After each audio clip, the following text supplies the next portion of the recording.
Que vamos a escuchar en diferentes puntos de la geografía española, porque hoy tenemos varias sorpresas importantes. Muchas de verdad. Recordéis que la semana pasada, de 3 a 4, inaugurábamos la sección La Huella del Crimen. Vamos a ir descansando unas y otras para que cada semana sea una sorpresa distinta. Aquí todo tiene que ser inesperado. Hoy llega un personaje, amigos. Se llama El Caminante.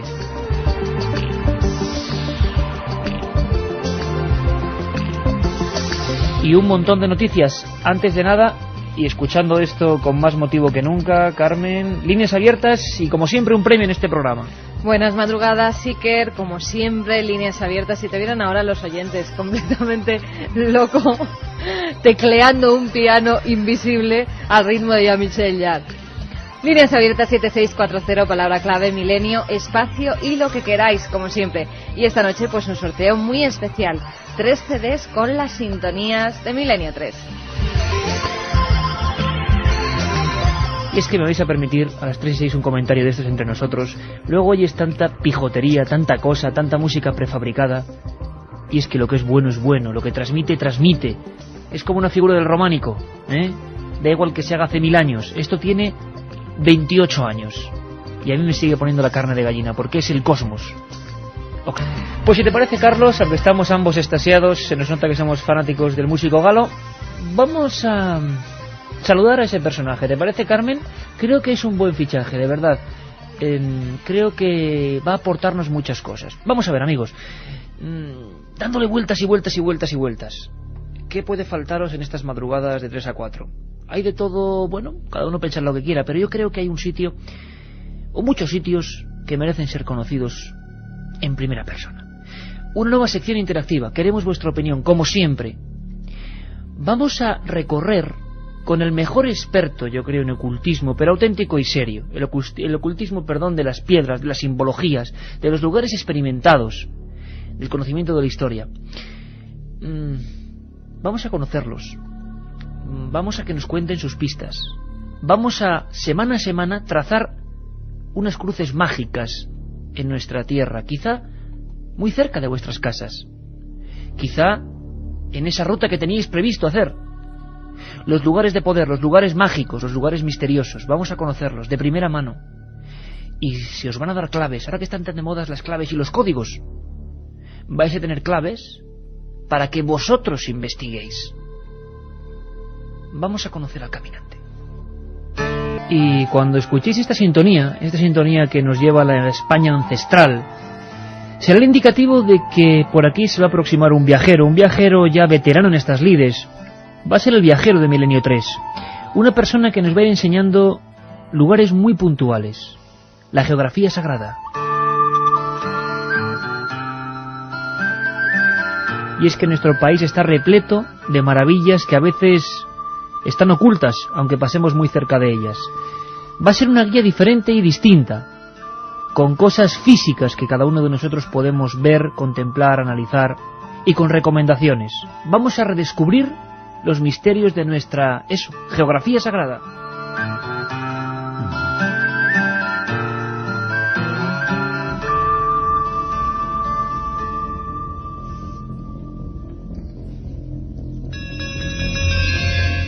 Estamos casi escuchando un monasterio por dentro, un lugar de piedra vieja.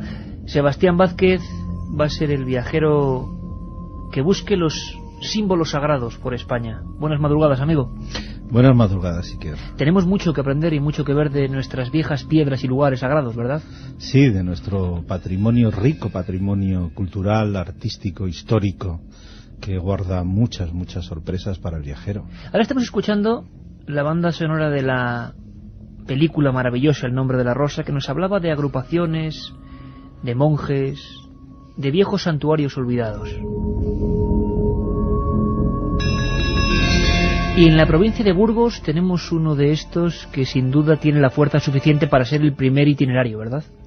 Así es, ahí tenemos a las viejas ruinas, las contundentes ruinas del que fue uno de los monasterios más importantes de España y el monasterio que dio origen a la fundación de Castilla. Estamos hablando de San Pedro de Arlanza. ¿Por qué has elegido este lugar como el primero, Sebastián? Primero porque todas las invitaciones que vamos a hacer a los viajeros de Milenio 3 tienen el objetivo de que se acerquen a estos lugares y que de algún modo perciban ellos mismos las sensaciones, digamos, el diálogo de esas piedras. Y también hay otra intencionalidad. Los antiguos hablaban de puertas sagradas, de puntos de conexión en donde estaban fundidos, digamos, el cielo y la tierra. Y muchos afirman que San Pedro de Arlanza es uno de esos lugares. San Pedro, su ermita, la ermita de San Pelagio, ahí arriba, con la cueva. Y es un lugar donde mucha gente dice percibir, digamos, esa memoria ancestral. Y también la invitación es que el viajero recorra esas viejas piedras y encuentre por sí mismo, pues, ese lugar donde decía la tradición que un templario jugó una partida de ajedrez con el diablo. Ahí están todavía los símbolos. O invitarle que suba a la torre, esa torre medieval, y de algún modo perciba estos lugares que son ancestrales, que guardan una memoria antigua y que perciba. Luego también la invitación a los viajeros de Milenio 3 para que, si quieren, luego nos narren sus experiencias. Que experimenten ellos mismos en estos lugares que Sebastián va a recomendar, y ya sabéis que tenéis una vía directa para comunicarnos vuestra visión de, por ejemplo, este lugar abandonado ya tan cerca de ese mito que nos suena casi como esta música, Silos.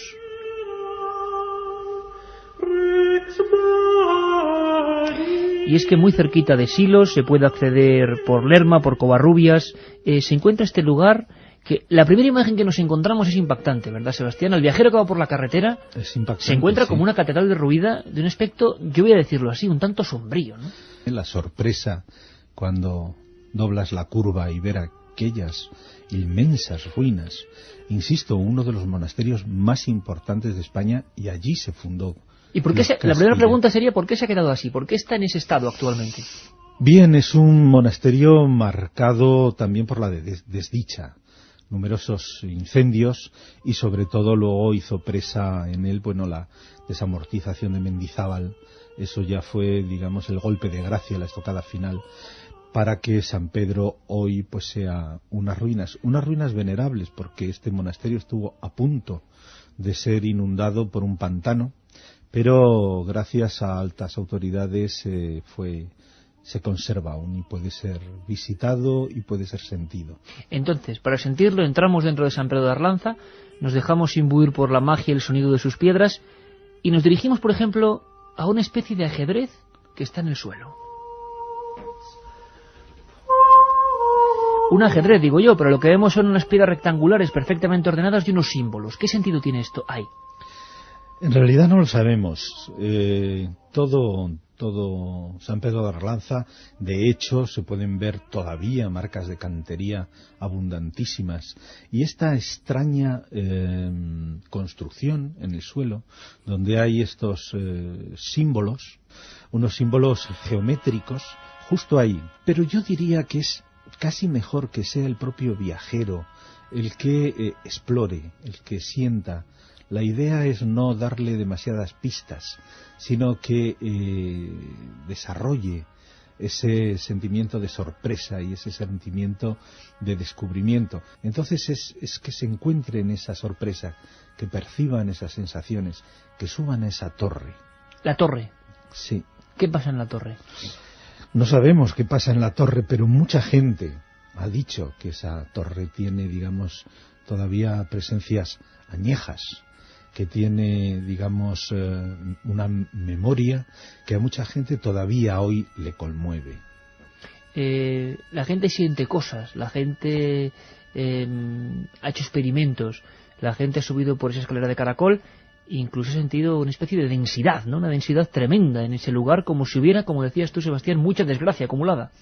Sí, esto que narras es así. No todo el mundo lo percibe, pero es un gran número de personas que perciben esto que tú has definido como una energía espesa, como una energía que de algún modo los conmueve, los agita, ¿no? ¿Cómo es la noche en San Pedro de Arlanza, Sebastián? Lo mejor es vivirla, ¿eh? Aquellos viajeros de Milenio 3 que sean más, digamos, más arriesgados, ¿no? Que sencillamente dejen ahí el coche en esa explanada y vean allí anochecer y vean una noche en San Pedro y sientan una noche en San Pedro. Habrá algunos que se lo pasen divinamente, pero quizá haya otros que se encuentren con ese misterio. Con ese misterio que está ahí vivo y que todavía se refleja en las viejas piedras. Son las recomendaciones primeras de nuestro viajero, y os aseguro que creo que esto va a ser una de las secciones estrellas, porque vamos a ir descubriendo cosas que están ahí, que no es yo he visto, tú has sentido, tú has percibido, no. Carretera Nacional 1, Lerma o Covarrubias, Silos, lugar donde tenemos que hacer una pequeña paradita, indispensable, y un poco olvidado a desmano, como muchos lugares que vamos a recorrer, San Pedro de Arlanza. Así que, Sebastián, las recomendaciones son escuchar gregoriano en Silos y escuchar el sonido del claustro, sin duda alguna. Y un pequeño consejo. Ajá. Cuando visiten el claustro de Silos, que se acerquen a ver esa esquina donde está la representación del árbol de Jesé, que lo fotografíen, y luego la semana próxima diremos una clave sobre esa foto, y naturalmente que paren a oír gregoriano bien en vísperas, aunque es mejor en completas. Sebastián, y por cierto, dejaremos claves de una semana para otra, si te parece, para ver cómo lo experimenta la audiencia, y en Silos incluso hay una botica alquímica, ¿no? Sí. Una biblioteca con libros casi prohibidos. Con libros interesantísimos, hay unos discórides antiquísimos, y allí efectivamente los monjes hacían sus elixires, aún hoy hacen los monjes su famoso licor benedictine, ¿eh? Y allí todavía se puede visitar naturalmente, bueno, pues los tarros, los frascos, los alambiques, el pozo, todo aquello que necesitaban para hacer esta mágica espagiria. Bueno, pues Silos y San Pedro de Arlanza, el ajedrez donde el templario jugó con el diablo, descubrid vosotros mismos el mito, y sobre todo esa torre, y nos lo contáis. De momento el viajero seguirá caminando para dentro de 7 días ponernos otra cruz mágica en el mapa. Gracias, Sebastián. A ti, Iker. Milenio 3. Periodismo de lo desconocido. En la SER. Mensajes que nos llegan ya al 7640, palabra clave Milenio. Sorteamos pues músicas como la que estáis oyendo esta noche. 3 CDs con esas músicas de Milenio 3. Mariano nos dice, buena idea la sección de viajes. Ranchi desde Madrid, ¿alguien se viene conmigo a estos lugares mágicos? Pues la idea es eso, que vosotros experimentéis en esos sitios. ¿Cuento lo que me pasó en la torre a mí o no lo cuento? No, mejor no lo cuento. Que ya esta tarde, de 9 a 11, has empezado a contar que me dan mucho miedo los tiburones.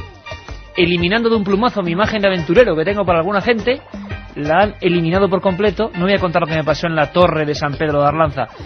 Me gustaría saber si conocéis el sitio, si habéis estado, qué habéis sentido, y también me gustaría que si vais en estos días nos lo contéis. 7640. A partir de ahora, Sebastián Vázquez, pues autor de decenas de trabajos, de un buen puñado de libros y buen conocedor de la historia oculta de este país, nos va a ir enseñando sitios concretos, con claves muy concretas. No es decir, no, el monumento, no, es el ajedrez con los símbolos donde el templario jugó con el diablo al ajedrez. Menuda leyenda. O esa torre. Son las dos invitaciones. Y si vais a Silos, la biblioteca alquímica, no os olvidéis. Y los libros prohibidos. Cada semana un sitio, una propuesta. Luego vosotros nos contáis.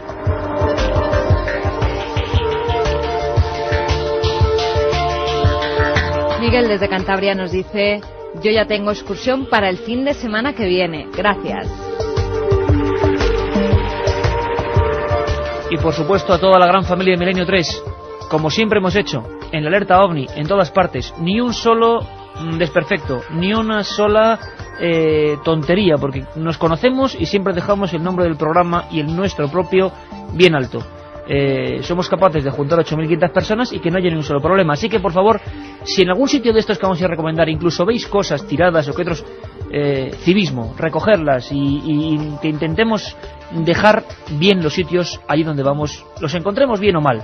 Es nuestra labor. Hace poco un buen amigo que estaba haciendo una cosa que era Amigos de Ochate, me hablaba Carmen de una agrupación de gente que está yendo a Ochate, que está hecho una basura, a recoger desperfectos. Me parece increíble. Los amigos del misterio no estamos solo para hablar de estas cosas, sino para nuestra posibilidad o nuestras posibles formas de llegar allí, pues conservarlo, ¿no? De alguna manera, si no, si nos quitan estos lugares, ¿qué va a ser de nosotros?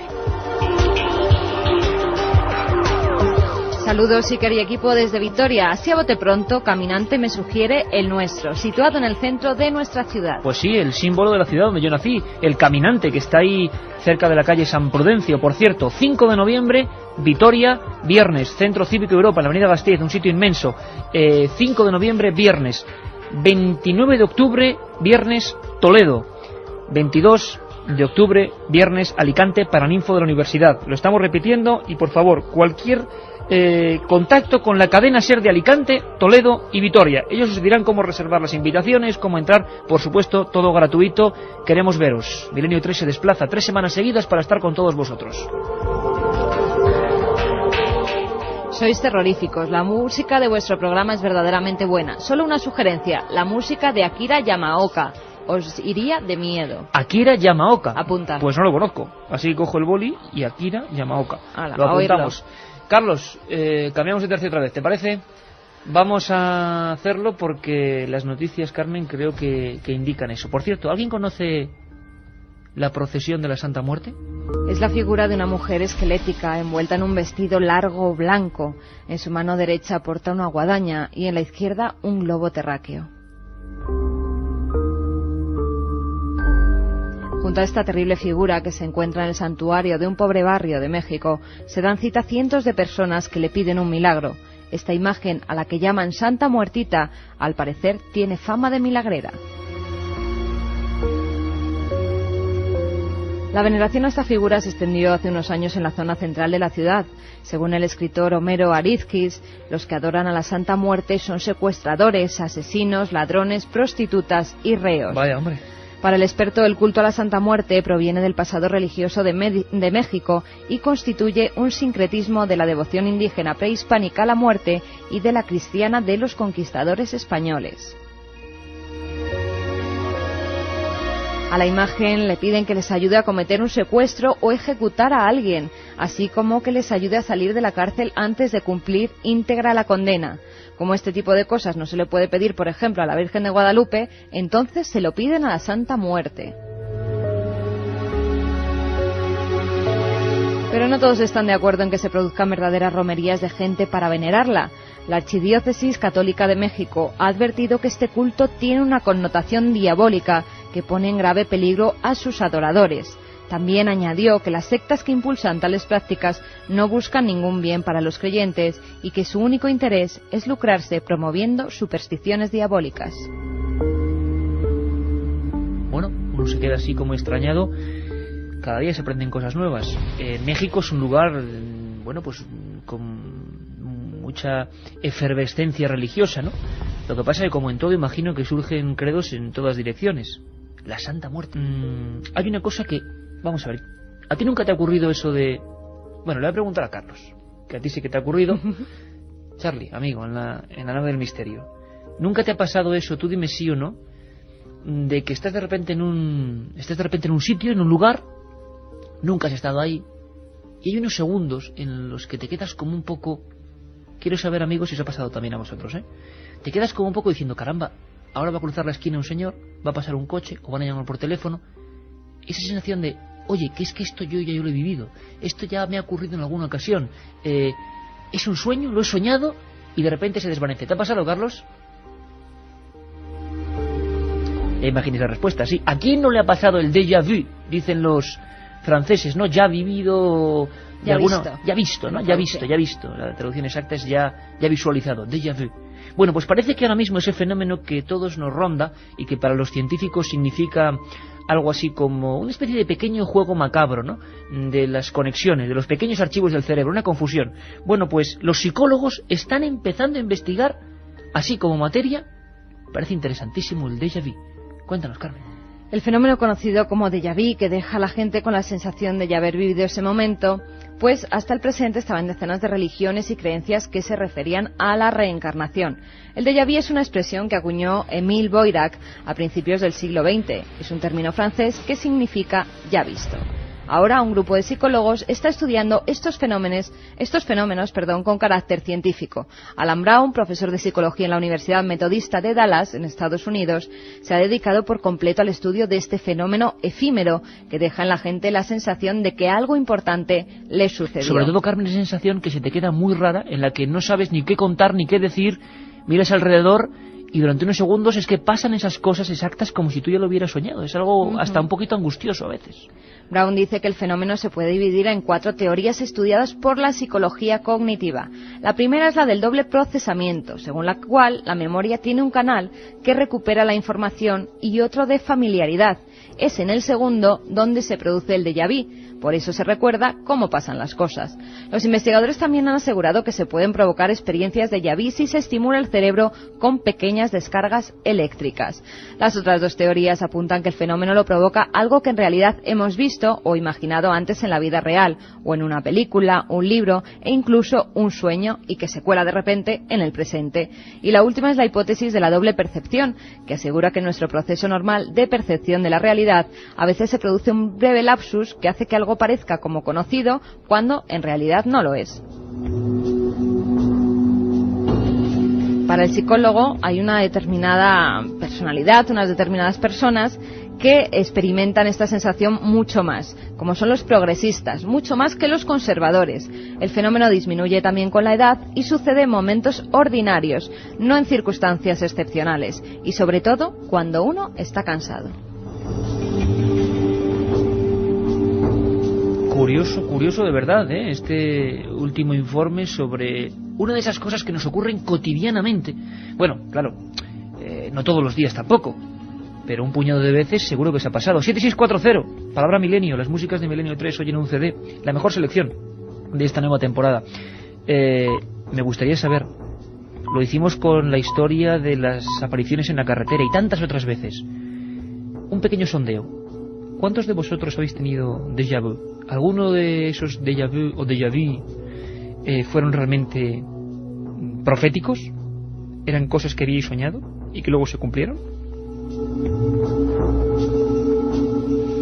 Antes de seguir con nuestros amigos, siempre interactivos, siempre en conexión, Carmen, te voy a presentar a un amigo, a un ejemplo de hereje, a un ejemplo de superación, pero un ejemplo también de maldición terrible. ¿Tú sabes quién es Joseph Merrick? Me suena.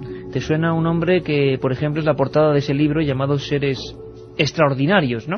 Al que se llamó comúnmente el hombre elefante. El hombre elefante. Bueno, pues a las 3:30 exactamente, el hombre elefante, el señor Merrick, va a llegar a Milenio 3. ¿Queréis conocer su historia? Nos la cuenta Carlos Barroso, abriendo el archivo secreto. Joseph Karen Merrick nació el 5 de agosto de 1860 en Leicester, Inglaterra. A la corta edad de 5 años, comenzaron a salirle bultos por todo el cuerpo. Estas protuberancias no le impidieron llevar una vida normal hasta que fue un adolescente. Tras morir su madre, su padre volvió a casarse, y la madrastra de Merrick pareció no admitir demasiado bien a la criatura. Le obligó a trabajar para que aportase dinero al hogar, y Joseph encontró un empleo en una fábrica de tabaco. Pero para entonces, la deformidad de su mano era tal que le impedía prácticamente desempeñar su labor. El chico tuvo que buscar entonces otro trabajo, y lo consiguió como pregonero de mercancías. Pero vio que atraía del público más miradas de terror que de interés por el producto que estaba. Joseph Merrick se dio cuenta de que el único empleo que podía desempeñar sin sentirse inútil o rechazado era el de atracción de circo. Así que se dedicó a ir de ciudad en ciudad, sorprendiendo al público con sus increíbles mutaciones, que le habían granjeado el acertado sobrenombre de hombre elefante.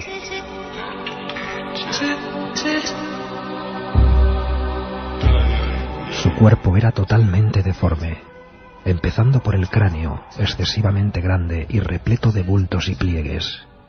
El tronco y las extremidades formaban una enorme S, y los brazos eran largos y terminados en unas manos muy gruesas, donde apenas se distinguían los dedos, en forma de pezuñas o de patas de elefante. Las piernas eran igualmente deformes y demasiado cortas para el tamaño del resto del cuerpo.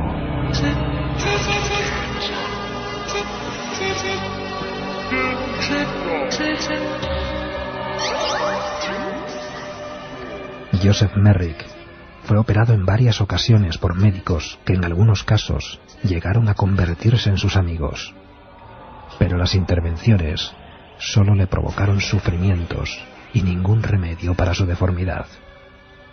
En uno de los hospitales incluso llegaron a pronosticarle una enfermedad incurable. A pesar de su deformidad, Merrick llegó a tener mucho éxito con las mujeres debido a su gran sensibilidad que le hacía devorar decenas de novelas románticas. Entre las mujeres que llegaron a visitarle en su casa estuvo la mismísima princesa de Gales, que le regaló una fotografía dedicada. El caso del hombre elefante fue llevado al teatro e incluso al cine en 1980. Nadie sabe todavía, a ciencia cierta, qué enfermedad comenzó a deformar los huesos de Merrick a tan corta edad y de una manera tan exagerada. Su esqueleto se conserva aún en el Hospital Real de Londres. Joseph Merrick apareció muerto una mañana en su habitación. La teoría más aceptada es que se quedó dormido sentado en la cama y murió desnucado cuando la cabeza se le fue hacia un lado debido a su peso. Solo tenía 30 años. La otra realidad. Milenio 3. En la cadena SER. Si quieres viajar a lo desconocido, no dejes de leer El Archivo del Misterio, de Iker Jiménez. Los libros del tercer milenio publicados por Editorial Edad. Ya a la venta El Enigma Nazi de José Lesta, El Código B de David Zurdo, Top Secret de Santiago Camacho, Magos y Reyes de Marrey Bueno y El Camino de Santiago de Mariano Fernández Urresti. Si te gusta el misterio, esta es tu colección. ¡Hermanas pulgas! ¡Los mosquitos se han hecho con el control de la sangre en España! ¡No lo podemos permitir! La culpa es de esa nueva revista 40. Ahora saben mucho más de música, deportes, internet, pero en cuanto a cine, ¡jamás nos quitarán a Lassie! Nueva revista 40, sangre fresca en tu kiosco. Ah, y con el número 1, una mochila gratis.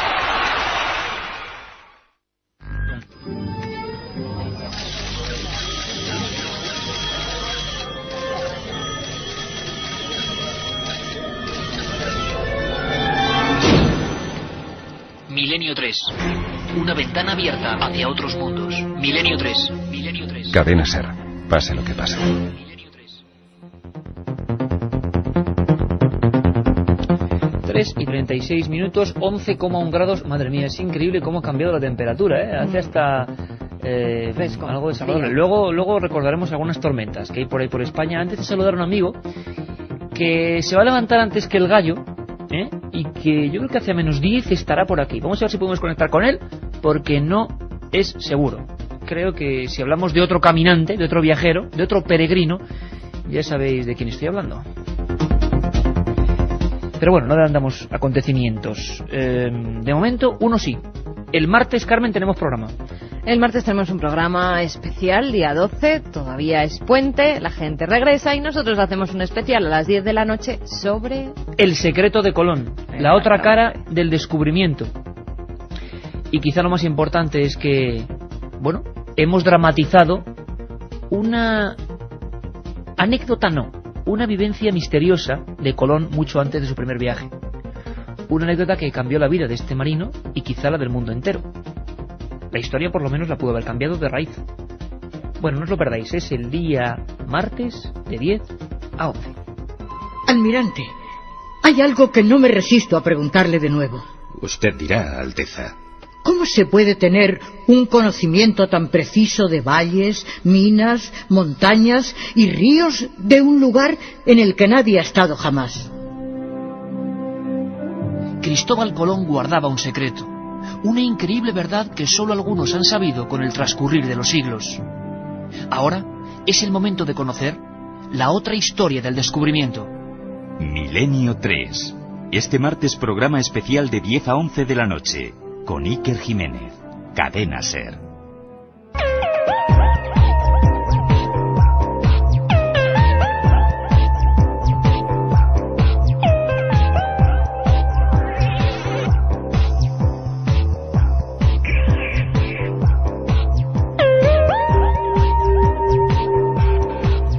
7640, muchos déjà vus. Soy Ranchi de Madrid, no os lo vais a creer, pero ahora mismo tengo un déjà vu, vosotros explicando lo que es. Me sumo a la teoría del cansancio.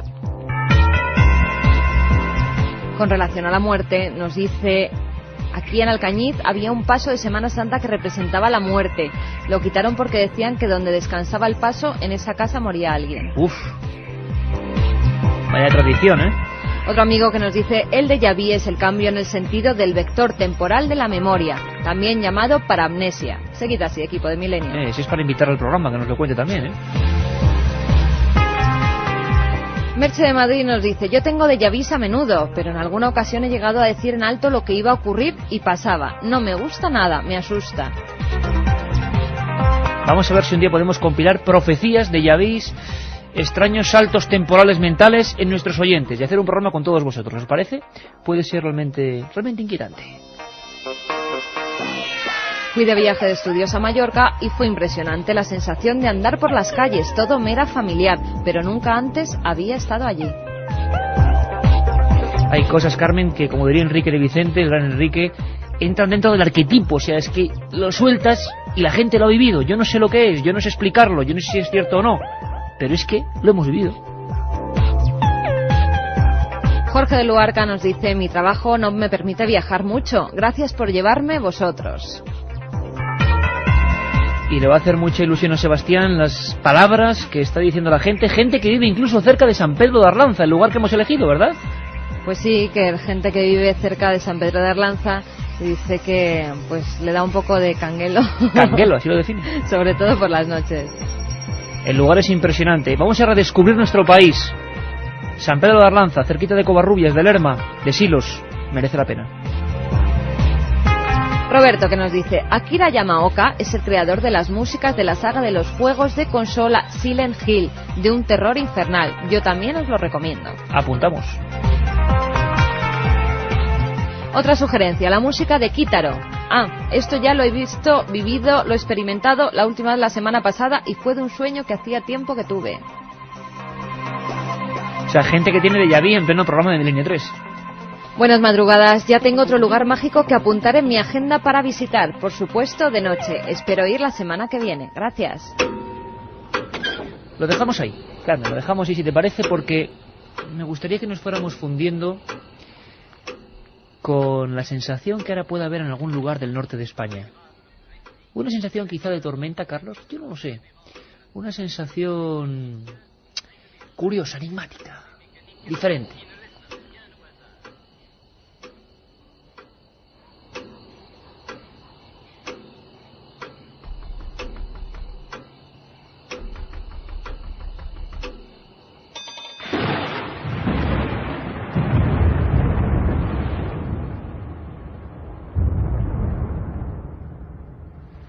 Porque ahora está lloviendo en muchas partes de España, ¿verdad, Carmen? Sí, tormenta.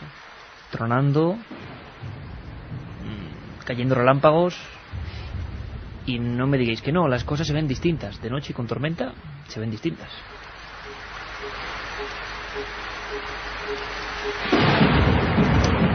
Son las 3:42 y vamos a intentar aproximarnos a un lugar de Aragón. Creo que allí se encuentra una persona que quiere contarnos también muchas cosas. Otro caminante, de alguna manera, otro peregrino. Vamos a ver si poco a poco podemos conectar con él. Creo que el lugar merece la pena.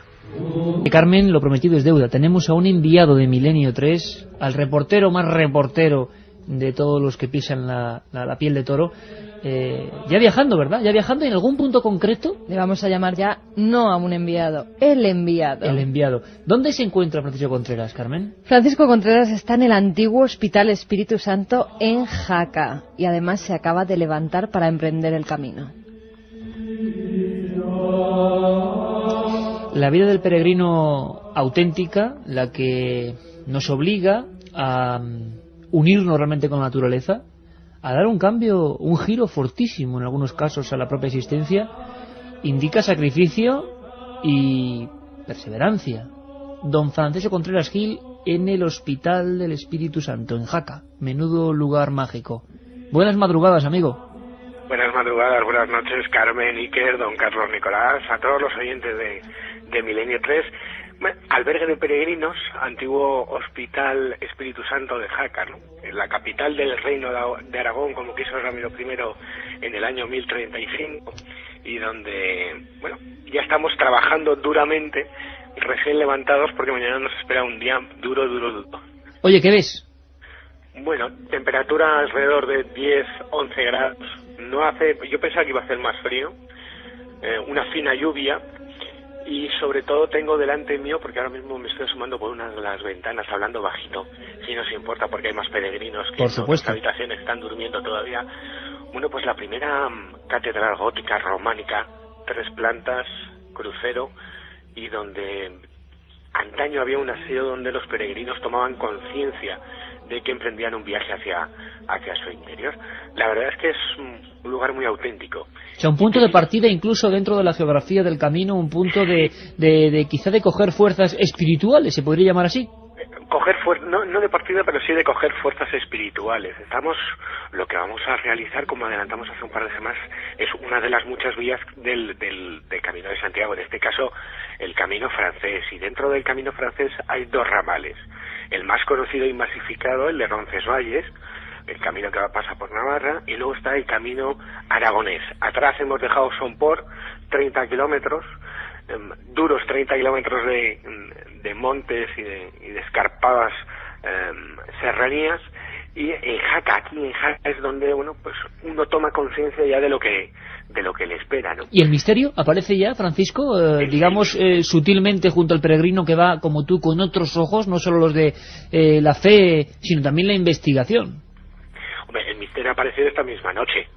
Te voy a contar ya la primera anécdota. De momento, saludar a un oyente anónimo que he conocido ya no es anónimo, lo he conocido esta tarde, se llama Jorge de Vitoria, es peregrino, él nos ha quedado esta noche, pero bueno, yo llevo una especie de chaleco verde fluorescente con el logotipo de la cadena SER para cuando haya que andar por carretera, me lo ha visto, se me ha quedado mirando y me ha dicho adelante Milenio 3, yo me he quedado sorprendido y le he dicho, perdona, resulta que el saludo entre peregrinos a lo largo del camino es adelante, y sabía, porque era oyente de Milenio 3, que yo podía ser ese reportero que decís intérprete llamado Francisco Contreras. Pero no ha sido el único oyente, ¿no, Francisco, de Milenio 3?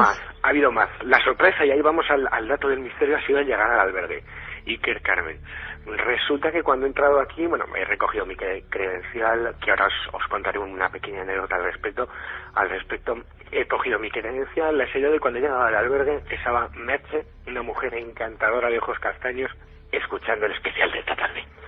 Escuchando Milenio. O sea, que nos escuchen en el Camino de Santiago, oye, qué maravilla, y de repente me han dado un recado en este albergue, que por favor por las noches no demos tanto miedo, que no demos tanto miedo, porque esto era un antiguo hospital y se escuchan ruidos, pasos a veces, sonidos extraños, y Merche no pasa absolutamente nada. No lo pasa absolutamente nada bien, todo lo contrario, lo pasa absolutamente mal. Con lo cual esta noche yo estaba en la expectativa. El marco era, o sea, primer lugar donde pernoctas en el camino, y ya tiene leyenda de sucesos insólitos. No podía ser de otra manera, ¿eh? Con lo cual, lo poco que he dormido ha sido con un ojo abierto, intentando, vaya a ser que haciendo el Camino de Santiago podamos contar la aparición de un fantasma en directo. Fuera bromas, la verdad es que hay un montón de sensaciones fantásticas y de no sé, es un huracán emocional, ¿no? Por ejemplo, yo quiero ya hacer constar que todos los oyentes de Milenio 3 tienen su propia credencial de peregrino. ¿Cómo es eso? Cuando tú inicias el camino hacia Finisterrae, bueno, pues para poder alojarte en los albergues que hay dispuestos a lo largo de todo el tramo, de toda la vía, necesitas una credencial que no solamente sirve para poderte ir a los albergues, sino que para que cuando llegues a Santiago de Compostela te den la compostelana, ¿no? Ese certificado que tiene una serie de beneplácitos eclesiásticos, pero que en definitiva lo que certifica para el creyente y no creyente es que has hecho el camino desde tal punto a tal punto. Bueno, pues Milenio 3 tiene su credencial fechada o datada con el número 2532. Así lo he hecho constar en la hoja de registros, y textualmente, en nombre de todos los oyentes de Milenio 3, al lado del buen compañero adelante, Milenio 3. 2532, esa es nuestra credencial a partir de hoy.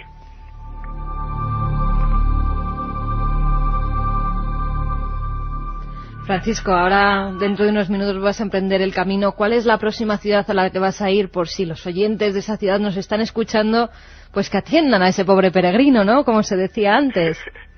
Bueno, voy a dividir la etapa. De todas maneras, bueno, ya veremos la fórmula de cómo, pues si hay algún oyente se quiere apuntar, yo no tengo ningún problema en que se apunte a lo largo de la vía. Pero voy a dividir la etapa mañana, ¿no? En principio tendría que ir hasta Res, está alrededor de unos 30 kilómetros, pero voy a dividir la etapa en 15.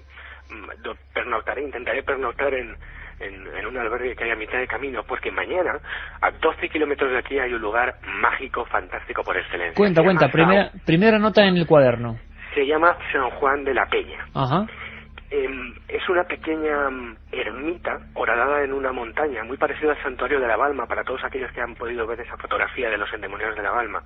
Y es el lugar donde estuvo, supuestamente, el santo grial de Parsifal y Wolfram, ese que se guarda en la Catedral de Valencia. Y bueno, pues, allí voy a poder tener el privilegio de estar con José Luis Solano, que es el responsable del santuario a nivel histórico. Y sobre todo, bueno, buen amigo, él es miembro de la Asociación del Camino de Santiago. Voy a pasar unas cuantas horas allí porque me apetece intentar profundizar y bucear en todos los enigmas sobre ese lugar tan sincrítico donde los haya, donde supuestamente los templarios han dejado todo tipo de huellas, cuyo claustro veneró durante tanto tiempo al supuesto sagrado cáliz que hay en Valencia, el cáliz de la última cena. Ese grial tan polémico, ¿no?, del que tanto se habla ahora mismo. Exacto, un lugar, dicho sea de paso, en el que supuestamente, o lugares elegidos por los templarios donde supuestamente se activaban unos extraños estados alterados de conciencia, ¿no? Eran elegidos por eso, ¿no?, por una vibración, vamos a llamarla así, espiritual distinta. Allí estaré con los responsables del santuario y sobre todo voy a intentar hacer algunas psicofonías. Eso no podía faltar, psicofonías e investigación en pleno Camino de Santiago. Pues ahí está, hoy en un antiguo hospital donde supuestamente ocurren cosas extrañas, o han ocurrido, él no las ha podido captar, pero estoy seguro que en este larguísimo camino, que van a ser muchos días, muchas conexiones, nos encontraremos no solo con misterios, sino con anécdotas, vivencias. Prácticamente estamos en el inicio. Francisco, al igual que decenas y decenas de amigos, te enviamos un fortísimo abrazo. Esto es una experiencia personal que nos estás permitiendo compartir con toda la audiencia. Te deseamos todo lo mejor y que dentro de 7 días, sin duda, traigas la faltriquera llena de misterios y sobre todo de sensaciones, ¿te parece? Claro que sí, no vamos a faltar. Francisco, dime, Carmen. No me cojas frío. Cálzate esos calzones largos, ponte las botas de montaña que ayer mismo nos enseñabas, ese chaleco que has dicho reflectante, importante, y sigue ese camino que yo creo que va a cambiar tu vida, igual que la de todos los oyentes de Milenio 3. Hombre, con la fina lluvia que cae, imagino el gris plata del cielo en cuanto salgan los primeros rayos del sol, pues solamente decir adelante, Milenio 3. Adelante, Francisco Contreras, en el Camino de Santiago. Un abrazo, compañero. Un abrazo para todos. Un beso fuerte.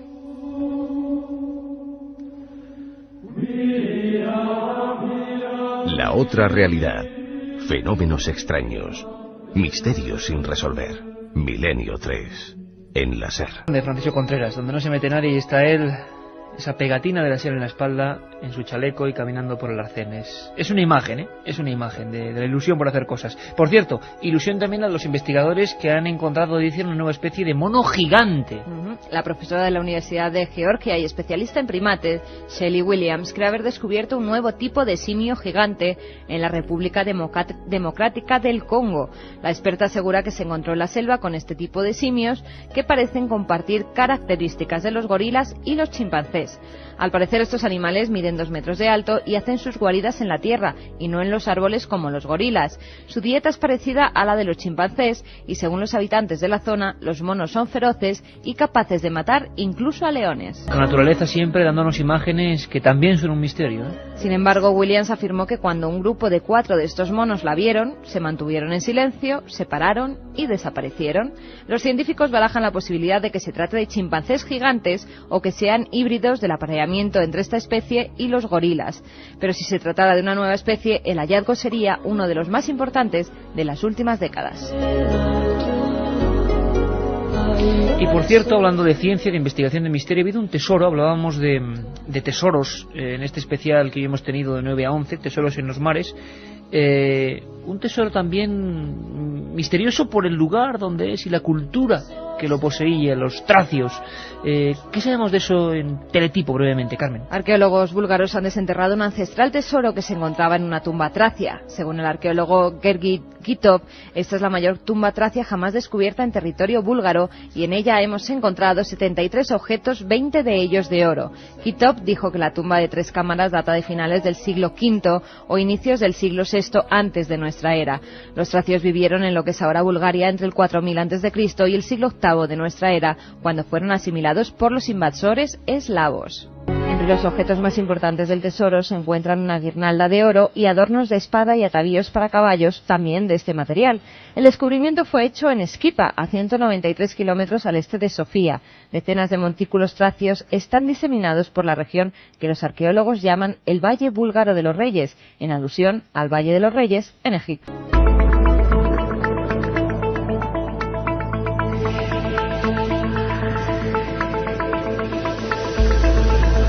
Y es que la ciencia, la de verdad, siempre tiene cabida en Milenio 3, exploradores, arqueólogos, zoólogos. El mundo tiene cosas terribles cuando uno ve el telediario y siempre se cuentan malas noticias habitualmente, es lo normal. Pero también hay cantidad de gente, hay que ser un poco humanista y este programa lo es fundamentalmente humanista, a pesar de que algunas noticias nos hacen desconfiar a veces de nuestro propio hermano el hombre. Pero ¿cuánta gente hay explorando el espacio, explorando las estrellas, explorando los mares, buscando nuevas especies, buscando nuestro pasado entre las arenas y preguntándose por los misterios? Esa gente también es parte del Milenio 3. Vamos con más mensajes en ese 7640. Clara nos dice, hice el camino de Santiago hasta Finisterre y el camino desde Compostela hasta Costa da Morte es para vivirlo. Es la Galicia profunda y la noche no tiene desperdicio. Alex desde Cáceres que nos decía, os estáis pasando, una cosa es misterio y otra esto. Mañana madrugo y estoy sentado en la cama con la luz encendida, pero no cambiéis. Hoy no hemos metido ningún tipo de miedo, yo creo. Hemos contado la historia de Joseph Merrick, el verdadero hombre elefante, que dio lugar a la ficción, a las películas, a los libros, la historia real de Joseph Merrick, una historia de superación, y mucha gente que nos escribe, buenos amigos de Milenio 3, que tiene neurofibromatosis. Y claro, hay que decirles, y además amigos que nos, incluso, ¿cómo es la gente?, ¿no?, nos aporta datos sobre esa enfermedad, que hay diversos grados, claro. Joseph Merrick era, pues eso, lo máximo de lo máximo. Hay mucha gente que tiene esa enfermedad y que simplemente se manifiesta de una manera mucho más suave, ¿no? Borja nos decía, en Sevilla tenemos la canina, que es un esqueleto que sale en la procesión del Santo Entierro. Parece que la noticia de la Santa Muerte en México, ese nuevo culto, pues hace que los amigos del 7640 nos hablen de procesiones con imágenes de la muerte. No deja de ser terrorífico, ¿eh?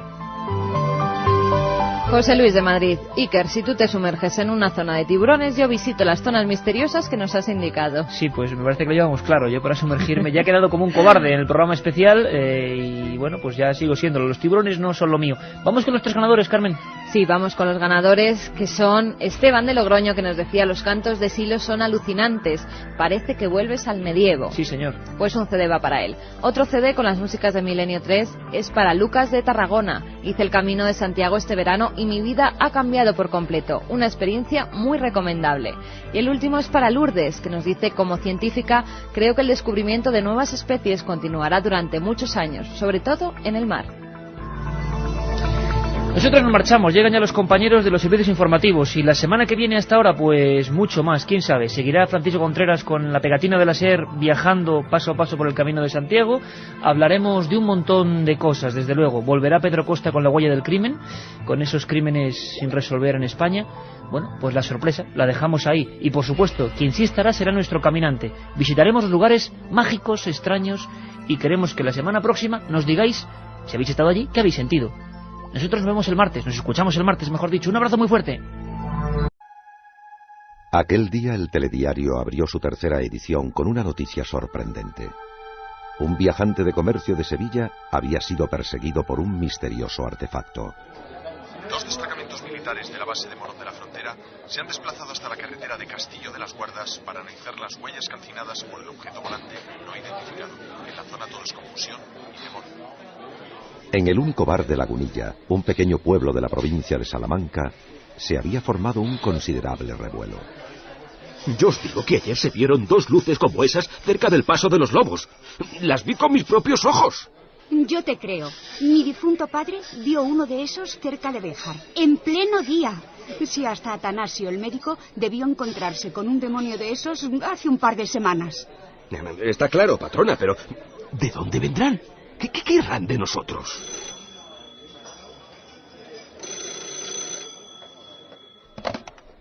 Dígame. Sí.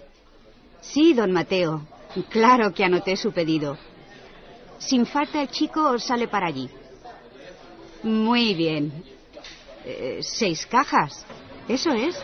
Con la oscuridad y las montañas por única compañía, la vieja camioneta Avia echó a rodar. Maximiliano Iglesias nunca había sentido el mayor interés por los enigmas del espacio. Bastante tenía con su dura vida de transportista. Sin embargo, algo le inquietaba. Quizá fuesen esas luces que él y muchos vecinos habían visto en ese mismo tramo de la carretera. ¿Por qué nunca habrá nadie por este camino? Frío. A ver si la radio me acompaña. Último boletín de la noche. Extraño caso en la autopista Cádiz-Sevilla. El protagonista es Cristóbal Muñoz, chofer del presidente de la Diputación de Cádiz, que se encuentra ingresado con fuerte shock emocional. Al parecer, un ser que emitía luz le salió en mitad de la carretera cuando intentaba llegar hasta... Válgame Dios. Es que nos van a invadir. Tanta gente no puede estar mintiendo. Igual son los rusos o los americanos. ¿Qué es aquello? Como en un mal presagio, tal y como había sucedido en la noche anterior, 2 luces muy potentes aparecieron de frente, muy cerca del asfalto, como si le esperasen desde hacía tiempo. ¡Tú! ¿Estás loco o qué? ¡Quita las largas! ¡Aparta, hombre! ¿Qué le pasa a esto ahora? Era inútil. Todo el sistema eléctrico se había venido abajo por la influencia de algún tipo de energía. ¡Vamos, arranca de una vez! ¡No te pares! Aquí no, por favor.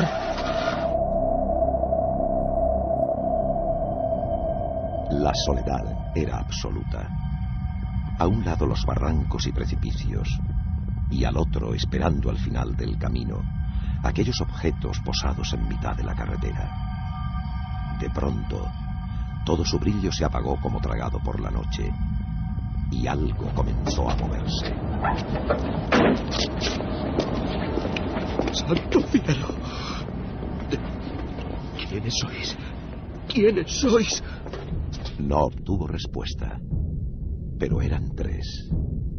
3 hombres muy altos. Demasiado para tratarse de seres humanos. Se habían girado al percibir la presencia de la camioneta, y uno de ellos le estaba señalando y había comenzado a subir la cuesta. ¡Socorro! ¡Socorro, ayúdame! ¡Socorro, no hay alguien ahí! ¡Que alguien me ayude, por favor! ¡Por favor, que alguien me ayude! Corrió hasta que no le quedó aire en los pulmones. Cuando miraba atrás, veía cada vez más cerca la silueta de aquellos gigantes. Caminaban a grandes zancadas y al mismo tiempo unas voces desagradables y metálicas sonaban por toda la sierra. ¡Regresa!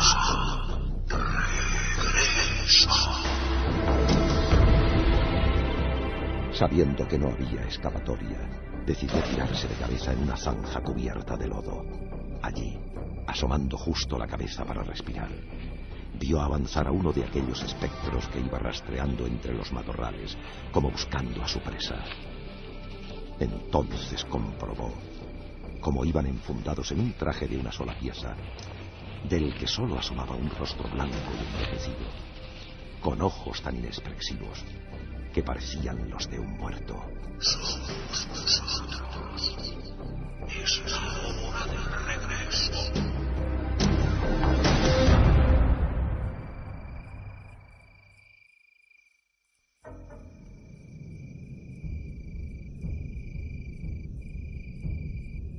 Durante mucho tiempo el asustado camionero quedó allí semienterrado.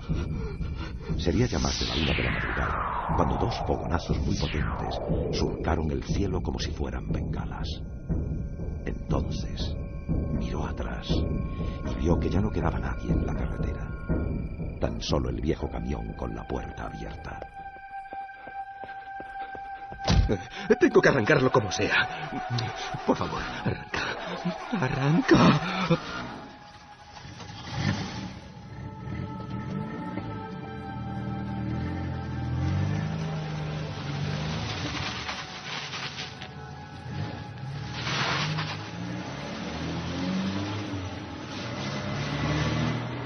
A la mañana siguiente, miembros de la Guardia Civil inspeccionaban la zona. 2 científicos excavaban y analizaban cada una de las piedras carbonizadas. En la cuneta había rascones muy profundos. ¿Y dice usted que aquí mismo estaban esos 3 individuos? Sí, comandante. Le doy mi palabra de honor. Justo aquí. Y les vi maniobrar con algo. Vamos a ver, el sargento Corvina, tome nota.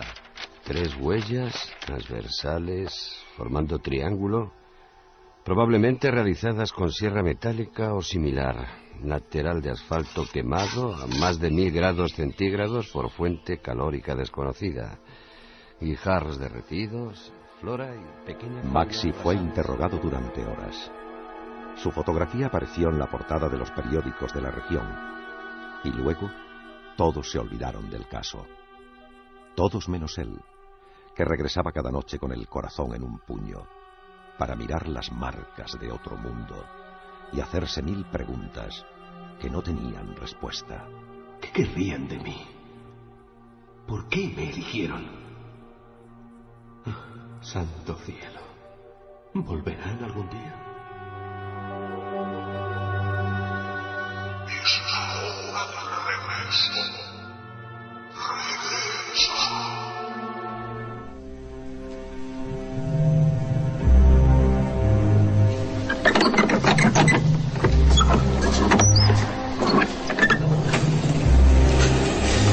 Lo que les voy a mostrar es algo sencillamente asombroso, profesores.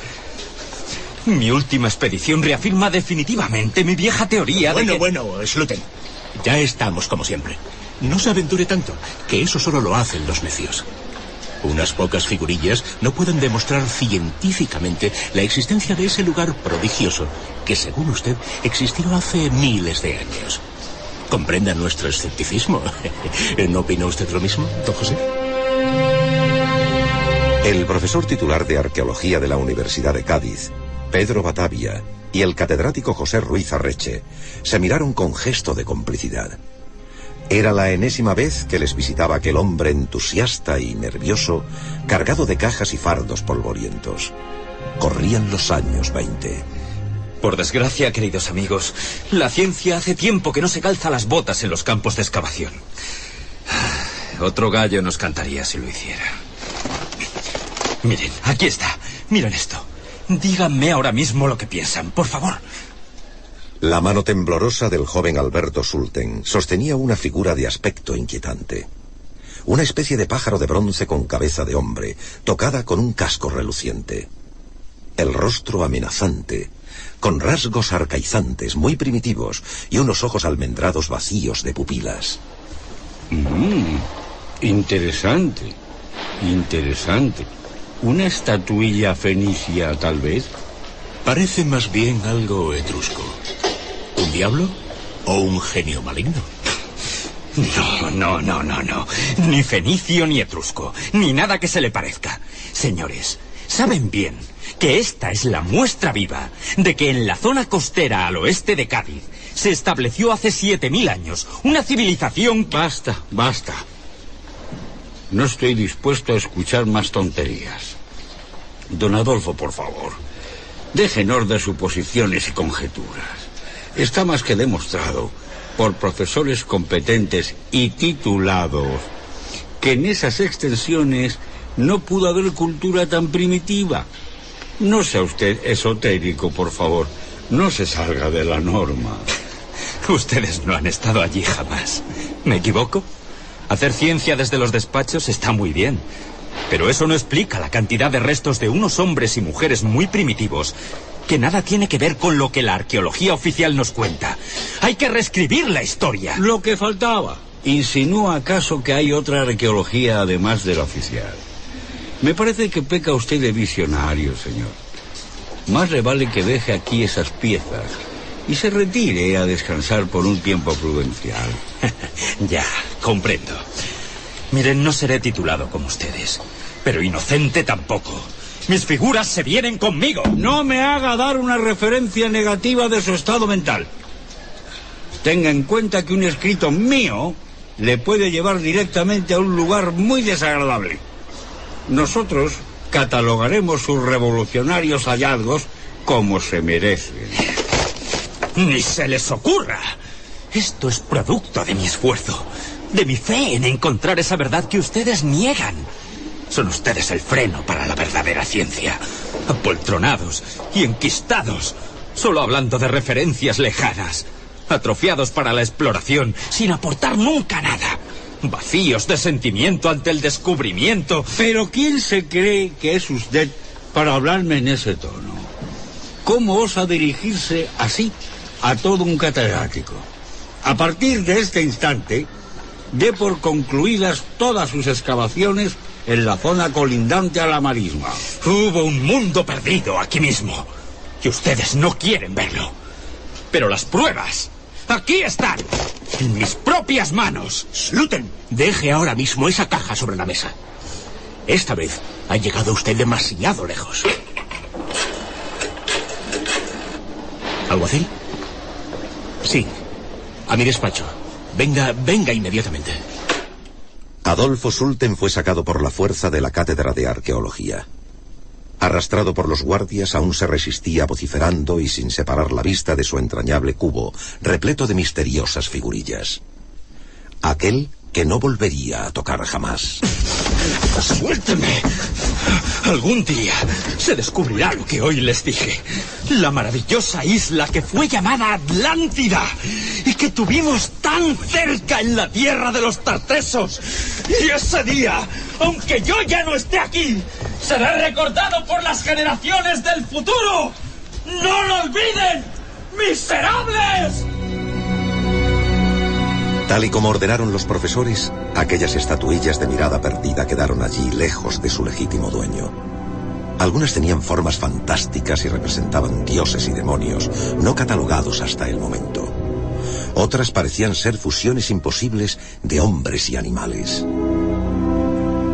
Cuentan los más viejos del lugar que esa misma madrugada alguien las bajó a escondidas hasta lo más profundo de un húmedo sótano, donde acababan siempre todas las piezas que no encajaban con la lógica.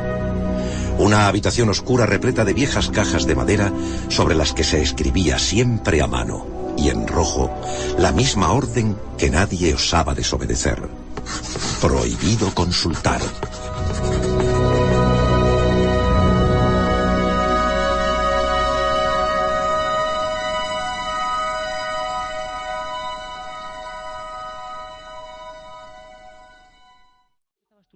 Enigmas de la Iglesia, de Duff. Misterios de la Iglesia. Hoy cómo estoy yo, Carmen, hoy. Y es que lo de Ponferrada me ha dejado tocado.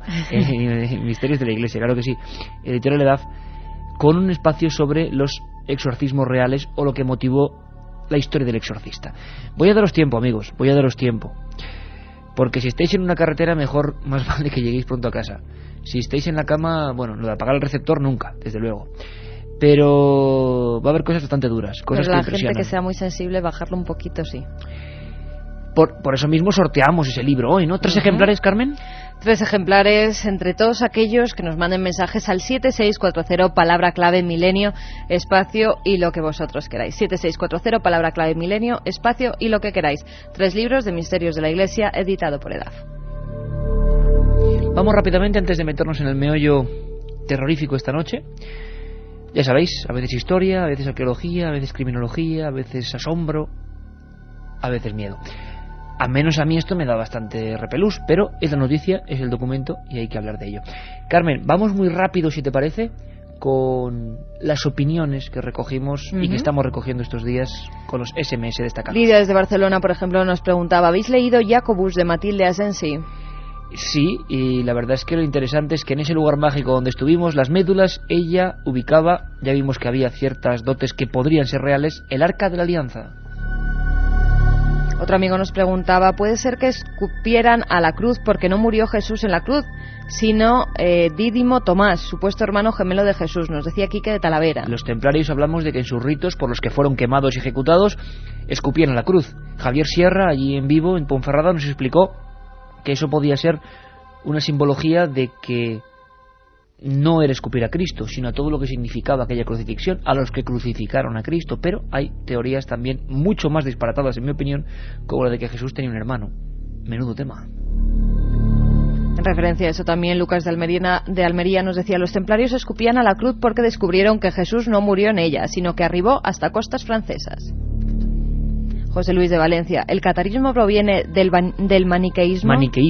Maniqueísmo, sí. Dicen muchos que viene de esa división rotunda entre un mundo bueno, un mundo malo, fuerzas del bien, fuerzas del mal, y una creencia muy dividida en ese aspecto. Los cátaros, hablamos de ellos, los cátaros de León, único caso quizás de personas herejes cristianas que fueron también quemadas, fue un programa duro, y que sobrevivieron de alguna manera. Bueno, ahí estaban, creemos que sí, que hay una raíz maniqueísta, como dice la filosofía, en esta gente extraña que renegó de la Iglesia, a la que consideraban corrompida y a la que consideraban que se había apartado de las verdaderas palabras de Jesús. Otra amiga nos decía: cada programa me sorprendéis más, os escucho siempre, vivo junto a uno de los cementerios más antiguos de Lanzarote y ahora estoy sola en casa. También Óscar de Bilbao: ¿qué libro recomendáis para saber más sobre los caballeros templarios? Vamos muy rápido porque sabéis que los libros son básicos en nuestro programa. Yo recomendaría, por supuesto, el de los dos invitados que estuvieron, magníficos, Mariano Fernández Urresti, Los templarios y la palabra perdida, Los templarios y la palabra perdida, tomad buena nota, de EDAF. Javier Sierra, Las puertas templarias, para ver desde otra óptica el tema, Martínez Roca lo editó, y, importante, Nicholas Wilcox, o lo que es lo mismo, Juan Eslava Galán, hizo La lápida templaria. Dos novelas con mucha realidad para meterse en el tema. Y si queréis los apuntes más, dos libros magníficos. Uno, Los enclaves templarios, de Juan García Tienza, Los enclaves templarios, un recorrido por la España donde estuvo esta gente, apasionante, fotográfico, lo hizo Martínez Roca. Y por último, Los templarios y otros enigmas medievales, de Eslava Galán, editado por Planeta. Yo creo que es un buen repóquer. Antonio desde Getafe: ¿hay alguna conexión entre los templarios y el priorato de Sion? El tema que está en boca de todo el mundo, todas las revistas, todas las películas, todos los detalles: Código da Vinci, priorato de Sion, Rennes-le-Château, templarios, cátaros, enigma sagrado. Bueno, va a haber muchas novedades. Yo tengo que adelantar que nosotros, Carmen, con mucho escepticismo, estamos queriendo contar, escribiendo, viendo, no sabemos, a veces adelante, a veces atrás, toda esta historia tan extraña y tal y como lo hemos vivido, además muchas veces con Milenio 3. ¿Os acordáis que hicimos 2 programas sobre el Código da Vinci? Cogimos nuestro coche y que nos fuimos hasta Francia a recorrer toda esa zona para emitir desde allí algunos documentos. Bueno, dentro de muy poco, pues noticias importantes. Más preguntas sobre ese mismo tema. ¿Los pergaminos que encontró Berenguer Saunier procedían de los cátaros? Una de las teorías es que Berenguer Saunier, ese cura de Rennes-le-Château, espero que hayáis oído el programa, se encontró un tesoro que podía ser unos documentos de aquellos últimos cátaros que, casualidad, habían sido exterminados en esa misma zona. La historia es tan apasionante que por eso nos hemos metido en ella. Tenemos, Carmen y yo, una idea, que es intentar contar a gente como nosotros, o sea, que ni se cree nada ni se deja de creer, que simplemente quiere toda la información fácil y sencilla, toda esta historia, todas las implicaciones, todo lo sectario, todos los fraudes. Puede ser un camino apasionante. Si Dios, el destino, la providencia o la casualidad o las fuerzas que haya lo quieren, pronto podremos, digo yo, finalizar esta obra titánica. Guzmán nos pregunta: ¿dónde, cómo, cuándo la biblioteca de los templarios? Ese tema me apasiona. Pues ya lo veis, Ponferrada. Tuvimos el concejal de Cultura, director del Museo del Ferrocarril, Jesús Couriel, que se ha propuesto, y nos lo dijo en vivo en Ponferrada ante todos vosotros, la única quizá biblioteca templaria del mundo especializada para saber la historia y para ayudar a los investigadores. Ojalá lo consigan. Desde este momento tienen todo el apoyo de Milenio 3. Óscar de Ávila nos dice: después de llegar a Ponferrada ayer y no conseguir entrada, decidir a Santiago, Las Médulas, Cruz de Ferro y muchos otros pueblos. Pues bueno, aprovechó el viaje, desde luego, aprovechó el viaje, pero me da mucha pena. Óscar de Ávila, como tantos y tantos amigos fieles que van de otras partes, y eso es un problema porque no sabemos. ¿Habrá algún día una posibilidad de reservar entradas para la gente que viene de fuera? Es que no lo sabemos. Os lo decimos sinceramente, es que no suele ocurrir. Los programas cuando salen va la gente de allí, pero no de fuera, de otras partes. Eso provoca una serie de problemas importantes. Intentaremos solventarlos. Yo os doy un consejo como amigo: siempre que haya un programa de Milenio, haya o no haya entrada, yo, desde luego, yo iría. Y luego estoy seguro que de alguna manera, mejor o peor, podrían ver ese espectáculo que yo creo que siempre es inolvidable para nosotros y ojalá para vosotros. Óscar, ánimo. Y Pere Villores nos decía: me gustaría que me contarais alguna historia sobre los exorcismos que se realizaron en el santuario de la Balma. Bueno, pues más apropiado imposible. Un día penetraremos en ellos. Yo estuve con nuestro colega Fran Contreras investigando, ¿te acuerdas, Carmen? Esa historia, en esa zona de la Balma. Hicimos una serie de reportajes. Hubo un reportero español magnífico, se llamaba Lardo Prats, y hizo un trabajo tremendo. Uno de los primeros trabajos donde se mostraba la España profunda y negra, la España de los exorcismos. En las cuevas de la Balma se hacía espiritismo primitivo, se hacían rituales extraños, la gente se contorsionaba, gritos en las cuevas, mujeres enlutadas, ojos en blanco, gritos, alaridos, lenguas extrañas. Aquellos sucesos acabaron a tiros, nunca volvieron. Había miles de personas, iban a la Balma porque suponían que en esa pelada montaña del Maestrazgo de Castellón podían curar sus males, los males que según ellos les propiciaba ni más ni menos que Satanás, el príncipe de las tinieblas. Tradición y España negra. Por cierto, aquellos reportajes, periodismo que da 1000 vueltas al de hoy en día, se llamaban 3 días con los endemoniados. Y yo le digo a Carlos Nicolás, en la nave del misterio, porque él ha estado escuchando los documentos, que nos metemos en materia, respiramos todos fuerte, y como Milenio sabéis que es la montaña rusa de sensaciones, vamos a viajar a lo más profundo quizá de la mente, de la ignorancia, del diablo de verdad, quién sabe. Xenoglosia o glosolalia, ya lo sabéis, 7640, palabra Milenio. Hoy nos interesa más la opinión vuestra que nunca. Queremos que seáis nuestros observadores, escuchadores de cabecera. ¿Qué os inspira todo esto que vamos a escuchar? Esta investigación, como siempre, en vivo. Carmen Porter, autora de Misterios de la Iglesia. Y repito lo del libro porque hoy lo sorteamos y porque empieza con una historia así, que vuelve a estar de actualidad. Adardo Prats hizo su libro en 1929. Han pasado prácticamente 80 años y esa figura sigue estando más viva que nunca. Lo vemos porque el mal existe. El mal existe y lo estamos viviendo. Tiene muchas formas. En algunos lugares lo representaban, ¿os acordáis del Pancho en Garganta la Olla, en Extremadura? Algunas personas decían que el diablo adaptaba formas que fueran perceptibles, que fueran de nuestro entorno cultural. Se aparecerá de forma diferente en Asia que la que adoptará para un pastor extremeño. ¿Os acordáis de la historia del Pancho? Que iba en mitad de una montaña, que se encerró en su covacha y que de repente escuchó a una mujer que decía: tengo frío. Tengo frío. ¿Os acordáis que la leyenda que mató de verdad a ese hombre, cuya tumba está en Garganta la Olla, abrió la puerta y vio una especie de monja? Encendió la lumbre, aquella monja no miró el crucifijo y comprobó que tenía patas como los chivos. ¿Xenoglosia o glosolalia, Carmen, qué es? Pues es el hablar lenguas desconocidas para aquella persona, pues además, si quieres te doy el significado concreto, porque viene del griego glosa, que quiere decir lenguaje oscuro, y de lalein, hablar lenguas ocultas, lenguas extrañas para la persona.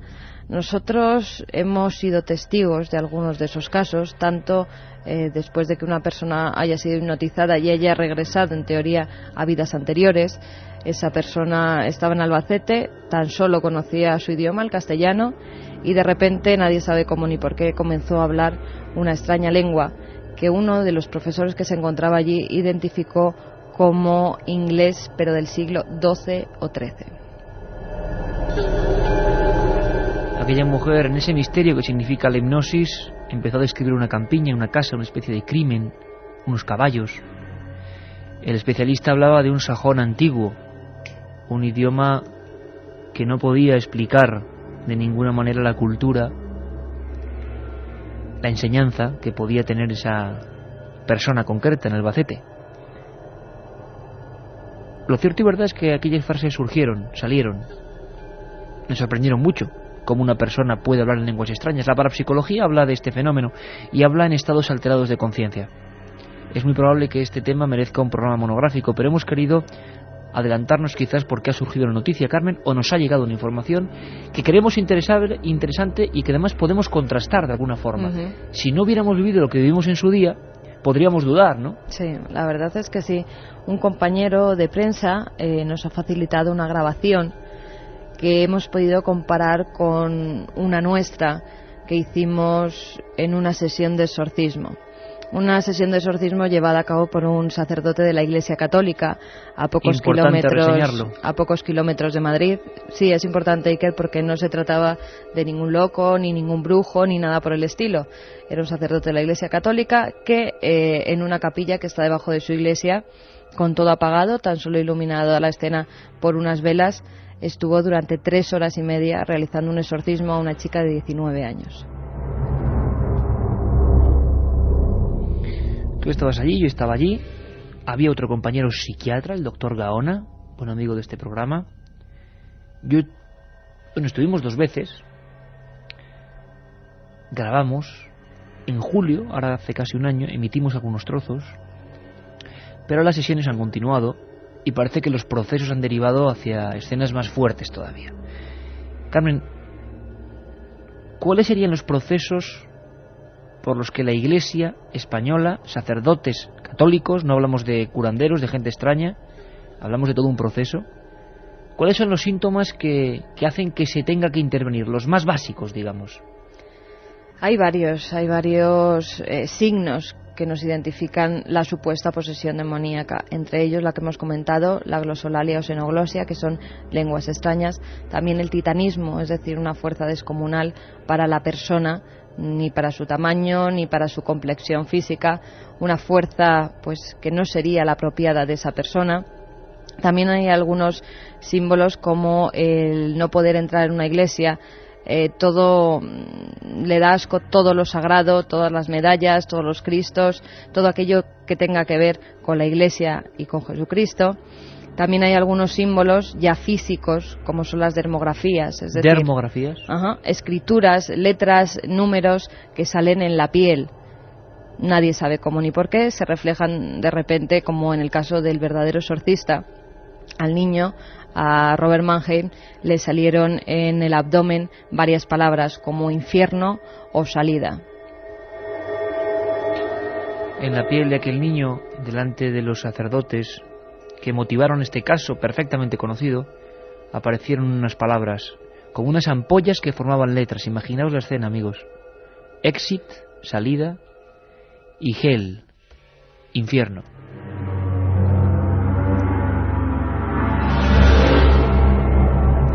Para que nos ambientemos un poco, Carmen, aunque más ambientado es imposible, porque estábamos allí, repetimos, estos procesos de exorcismo por parte de la Iglesia han continuado.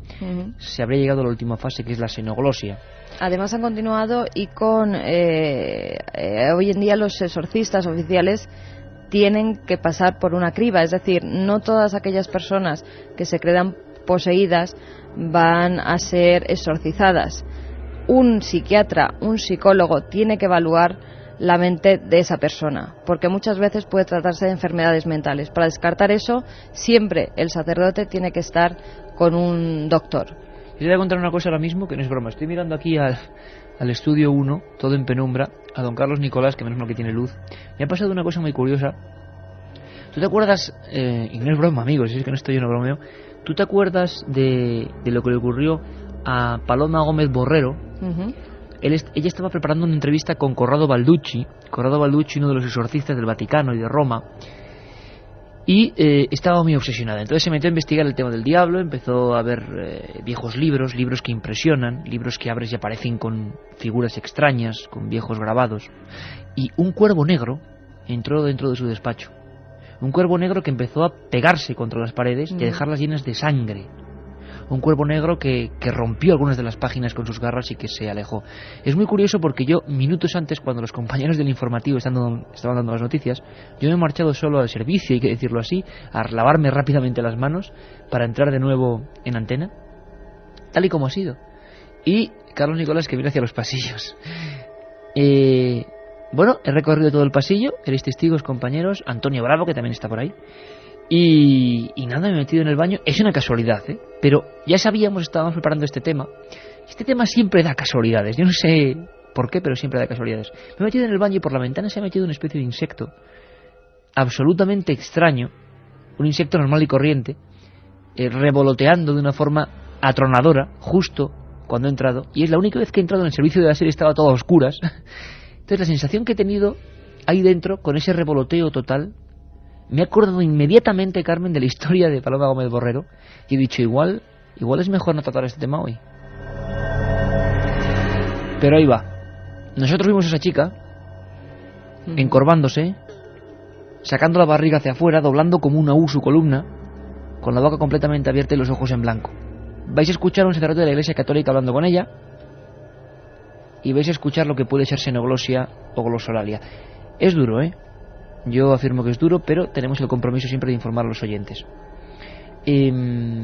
Habrá que comparar estas palabras, pasárselas a personas expertas en lenguas antiguas, arameo, quién sabe.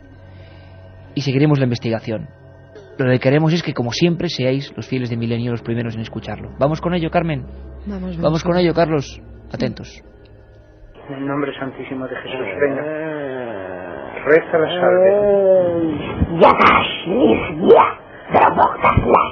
Reza la salve. En el nombre de Jesús, reza la salve. En el nombre de Jesús, reza la salve.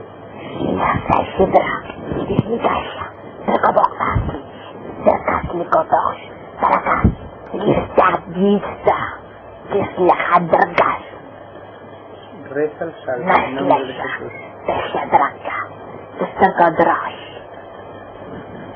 En el nombre santísimo de Jesús, reza el salve. Reza la salve. En el nombre de Jesús, hazlo. Hazlo en el nombre. Para que sirva de testimonio, para que ella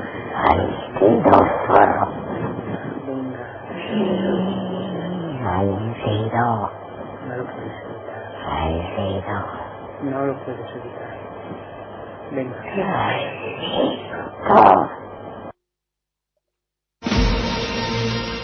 La otra realidad. Fenómenos extraños. Misterios sin resolver. Milenio 3. En la SER. Si quieres viajar a lo desconocido, no dejes de leer El Archivo del Misterio, de Iker Jiménez. Los libros del tercer milenio publicados por Editorial Edaf. Ya a la venta El Enigma Nazi de José Lesta, El Código B de David Zurdo, Top Secret de Santiago Camacho, Magos y Reyes de Marra y Bueno y El Camino de Santiago de Mariano Fernández Urresti. Si te gusta el misterio, esta es tu colección. Parsifal desde Alcañiz, Teruel, nos dice: me ha parecido entender malnacido.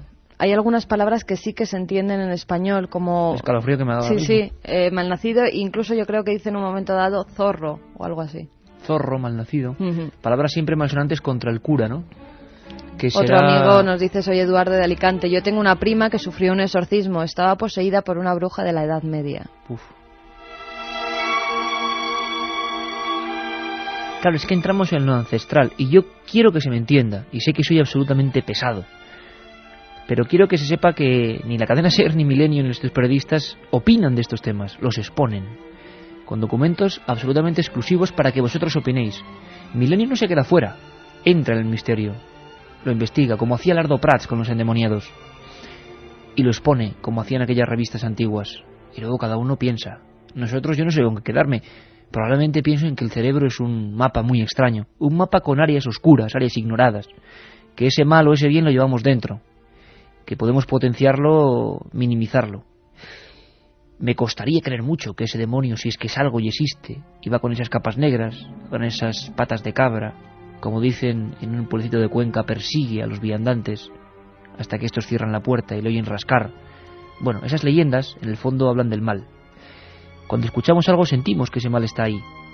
Pero puede ser la ignorancia, puede ser la incultura. ¿Se está haciendo bien con este exorcismo? ¿No estaría mejor esta chica con un psiquiatra? ¿O acaso el psiquiatra no puede comprenderla porque uno en lo más profundo cree que está endemoniado? El problema es terrible. Xenoglosia y glosolalia, otros hablan de esto. En Milenio lo escucháis. Alex desde Granada nos dice: totalmente increíble, tengo los pelos de punta, nunca mejor dicho, la realidad supera la ficción. Y por eso, Pura Realidad, Documentos 7640, sorteamos esos 3 libros que hablan de la verdadera historia del exorcista. Hay que decir que tu libro, Misterios de la Iglesia, Carmen, mucha gente no puede leer el primer capítulo.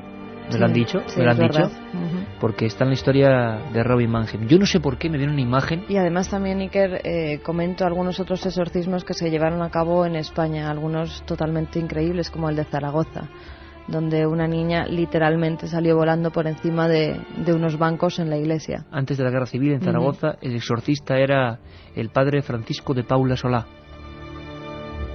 Casos que están ahí, casos que nos hacen dudar, casos que en pleno siglo XXI, en el 2004, en la era de las comunicaciones, nos indican que hay algo más. Me ha dejado muy impresionado ese mensaje. Mi hermana tuvo un exorcismo, estaba poseída por una bruja del medievo. ¿Quién sabe que se mueven estas cosas? Sabemos que muchos exorcismos, como en el Albaicín, como en el caso de Almansa, acabaron con muerte. Se ha matado más en nombre del Dios Salvador para quitar a alguien el demonio del cuerpo que al revés. Hay que tener mucho cuidado con todo esto. Yo creo que el demonio tendrá muchas cosas que hacer antes que meterse en cuerpos de personas. Creerse endemoniado es como creerse maldecido. Solo existe, creo yo, en quien lo cree. Pero hay gente que lo cree y el fenómeno social está ahí. Y los micros de la SER tienen que estar ahí. Hay una segunda parte, ¿no, Carmen?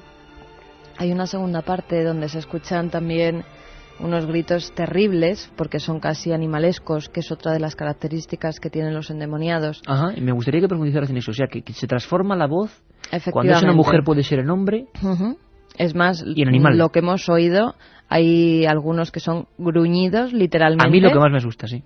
Parecen gruñidos, y luego pasa... Dice Carlos Nicolás que también, que está y luego pálido. pasa directamente a los gritos, unos gritos incontrolados y terribles, histéricos en determinados casos. Lo escuchamos, era el sacerdote con la Biblia en las manos, aunque aparte de la Biblia se suele utilizar el Rituale Romanum, ¿no? Uh-huh. Lo más lógico es que se utilice el Rituale Romanum, que es el texto que desde siempre ha utilizado la Iglesia para ir en contra de los demonios, porque hay pues varias frases que hacen que justamente vaya en contra de lo que es el mal.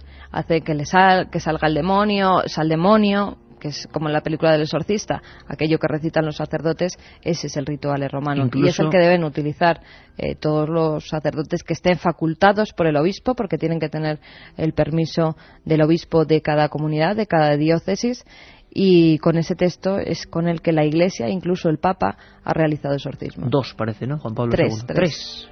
Madre mía, Carmen, yo no sé cómo te metes en estos temas porque es, de verdad, espeluznante, es espeluznante. Tienes incluso en la biblioteca algunos rituales romanum quemados, sí. Y en algunos se especifican los supuestos diálogos que tendría que haber entre un exorcista y lo que debería responder alguien que puede ser una persona de muy bajo nivel cultural si fuese de verdad el demonio. Y es que a veces ocurría, sin saber latín se respondía en perfecto latín. Yo quiero contaros una historia muy brevemente, una de esas historias que a mí también me ha marcado. El 20 de noviembre de 1999, no, del año 2000, era 20 de noviembre del año 2000, yo me dirigí a Barcelona para entrevistar al último exorcista español oficial, que solo trabajaba como exorcista y que se llamaba Pedro Suñer. Recuerdo que se reponía la película El Exorcista con el metraje completo, y recuerdo que me quedé helado cuando antes de ir a esa entrevista me enteré por la prensa que en el cine Urgell, nunca lo voy a olvidar, un anciano había aparecido muerto en la butaca al ver los títulos de crédito al acabar de ver la película. Le había fallado el corazón ante las nuevas imágenes de esa película del año 74, El Exorcista. Me impresionó mucho porque estaba intentando entrevistar con una gestión de mucho tiempo a ese último exorcista. No voy a reproducir aquí la entrevista. En su día metimos algunos cortes el verano pasado. Creo que de las pocas veces que un exorcista oficial de la Iglesia, del Obispado, ha hablado para un programa. Y lo que más me impresionó es la pregunta que le hice, la respuesta a esa pregunta, que era cuál era el caso que a él más le había impresionado. Me habló de los años 70 y de una barriada muy popular de Barcelona, un nivel sociocultural muy bajo, y una niña de 9 años, si no recuerdo mal, que decían que estaba poseída por el demonio. La familia no entendía nada. Ella sudaba, se revolvía con movimientos bruscos entre las sábanas. Se le habían caído algunos dientes, era una cosa muy curiosa, tenía los dientes como troceados, se reía constantemente. Y el padre Solá sí tuvo miedo en aquella ocasión, porque empezó a hablar en latín, en un latín perfecto, durante más de 7 minutos. Vamos a escuchar ese siguiente documento, Carmen, si te parece, que es otro elemento, digo yo, de esa enfermedad mental. Pero la última opinión, como siempre, la tenéis vosotros, cuidado. Si uno es cristiano, admitir al demonio como dogma de fe. Yo no estoy diciendo ninguna barbaridad. Cada uno que piense lo que quiera. Desde el punto de vista yo me quedo con la psiquiatría. Pero también soy lo suficientemente humilde para saber que la psiquiatría, la psicología, todo lo que tenga que ver con la mente, acaba en un umbral muy difícil de explicar. Hay unos límites muy difíciles de explicar donde hoy nos hemos metido de lleno. Escuchamos. Oblígales sus castillos de Santísima Virgen, San Miguel, para que sirva para la veneración de la Virgen. En el nombre de Jesús, rézalo. Ya. Dios te salve, venga.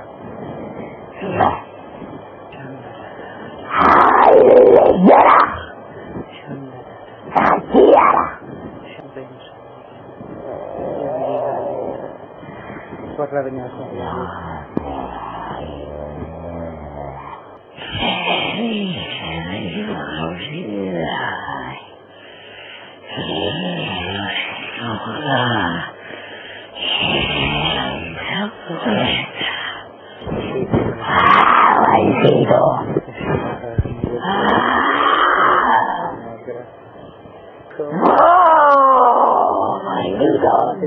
con mucha más fe solo por eso. Quiero.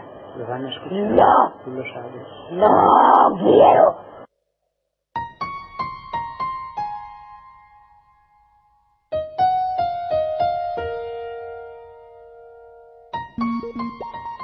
Un viaje en busca del misterio. Milenio 3, en la SER.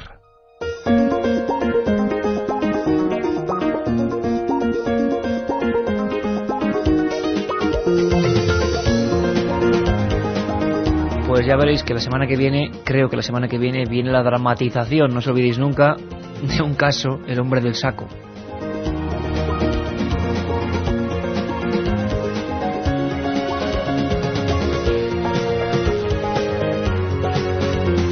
Esta música que nos pone el señor Nicolás, que es Exonic, siempre desengrasa las dramatizaciones y creo que hoy es más necesaria que nunca.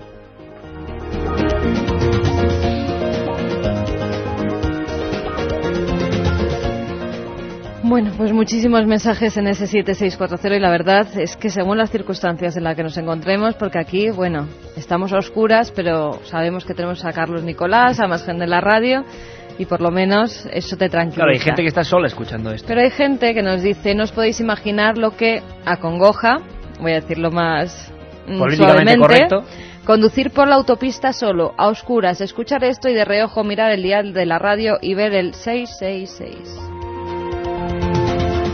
O voy a ser más malo, y perdona al amigo conductor, o mirarle el asiento de atrás simplemente.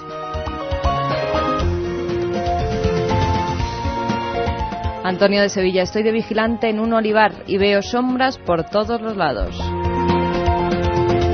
Voy a volver a ser malo porque yo estoy gracioso. Espero que ninguna de esas sombras, mírale bien las piernas, no sean patas de cabra. Amigos que se creen que lo que estamos emitiendo es un fragmento de la película El Exorcista, pues como nada, Jesús de Madrid, que nos dice, ¿no podéis emitir la sesión de la que fuisteis testigos en lugar de un fragmento de la película? Es que no es película, amigo, es que es la sesión. Es la sesión de nuestro compañero, la última. Nosotros asistimos a dos, bien completas, bien terribles, emitimos esos trozos y hoy es la última o la más reciente de esas sesiones donde el caso ha ido a más. Lo que estás escuchando, querido amigo Jesús, es un sacerdote de la Iglesia Católica haciendo un exorcismo en España, en Madrid, aquí al lado, con una testigo de unos 20 años, absolutamente real.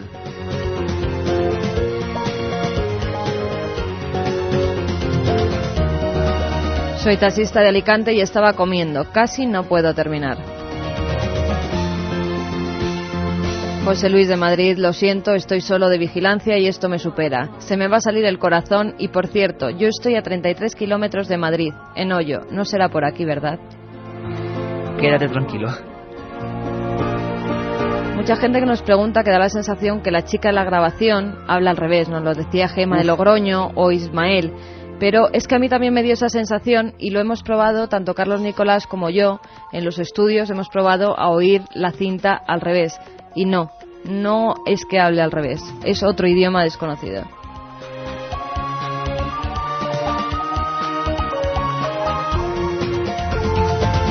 También hay algunos amigos que nos dicen, como Josep desde Ceuta, que puede ser musulmán, que a él le suenan algunas palabras musulmanas. Qué interesante. Vamos a intentar a ver cómo podemos hacer para que esta grabación llegue, para que opinen sobre ella algunos especialistas, y puede que sea un delirio, o puede que se aproxime, o que haya algunas palabras sueltas, que solía ocurrir.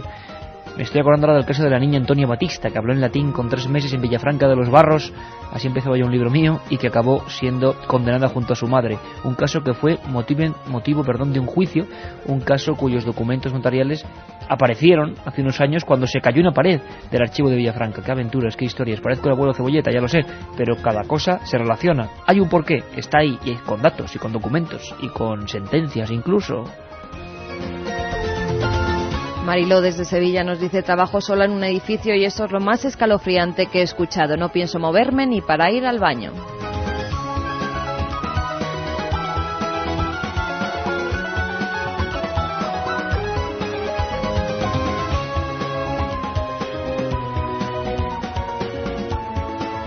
Es la primera vez que tengo miedo con el programa. Estoy sola limpiando un bar. Aquí está todo cerrado. Hasta que no sea de día no pienso salir. Qué fuerte es esto, es espeluznante. Trabajo en una gasolinera, turno de noche, yo sola. ¿Esto es verdad? A mí me suena a enfermedad mental. Es verdad, y puede ser una enfermedad mental. Desde luego yo prefiero pensarlo. Soy Juan y será casualidad, pero justo cuando habéis puesto la grabación se ha parado un gato negro delante de mi cabina y se ha quedado mirándome.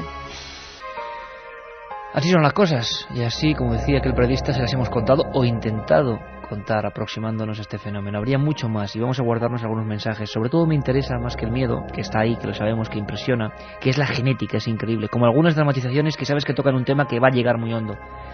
Lo repito siempre, la misión de Milenio no es dar miedo, y me entristecería que la gente pensase eso. Igual de cada 5 programas uno da miedo, ese llega, claro, o partes de los programas. Es un carrusel de emociones, siempre lo hemos dicho. Como aquí hay carrusel de fútbol, con los compañeros Paco y Pepe, también, por supuesto, hay carrusel de emociones, de misterios. ¿Te parece que nos calmemos un poco y conectemos con el sótano de Milenio? Pues sí, vamos a dejar ya los exorcismos de lado, que ya han sido bastantes Seguiremos emociones. con el tema, Seguiremos con el tema. Han sido emociones muy fuertes. Pero es que vemos que hay mucha gente que está muy afectada en sitios y documentos impresionantes que pueden hacerlo pasar mal a la gente. Habrá un especial exorcismos, lo hubo en verano, seguiremos con esa historia, os recordaremos la historia de esa gente en España que sigue y que encomendó su vida dentro de la Iglesia a combatir al supuesto demonio. Bueno, lo contaremos, es nuestra misión de periodistas. Como es la misión de Santi Camacho de informador, informar sobre las conspiraciones. Esto da tanto miedo como el demonio, Lo que viene ahora da tanto miedo con el demonio si lo pensamos bien. Santi siempre está, ya lo sabéis, se baja unas escaleras, habitáculo de piedra. Nos va a hablar de armas de destrucción masiva, uno de los temas que están de moda, pero otras muy diferentes. ¿Recordáis que un día nos habló de sonidos que podían matar? Ahora nos habla de una historia que, como siempre, todos los gobiernos, los estados, los organismos militares responden con esa frase siempre tan característica: negamos todo conocimiento. La órbita de la conspiración parece digna también de mentes extrañas, de mentes deformes, pero siempre tenemos ahí nuestro corresponsal en el mundo de lo oculto y especial. Santiago Camacho, tu turno.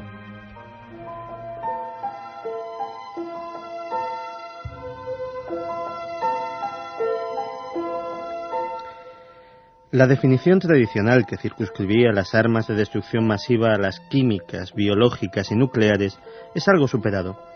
En la actualidad existen tecnologías en diversas fases de desarrollo que pronto revolucionarán los conflictos bélicos tal y como los conocemos en la actualidad, introduciendo en el diccionario del terror vocablos como la bomba de rayos gamma.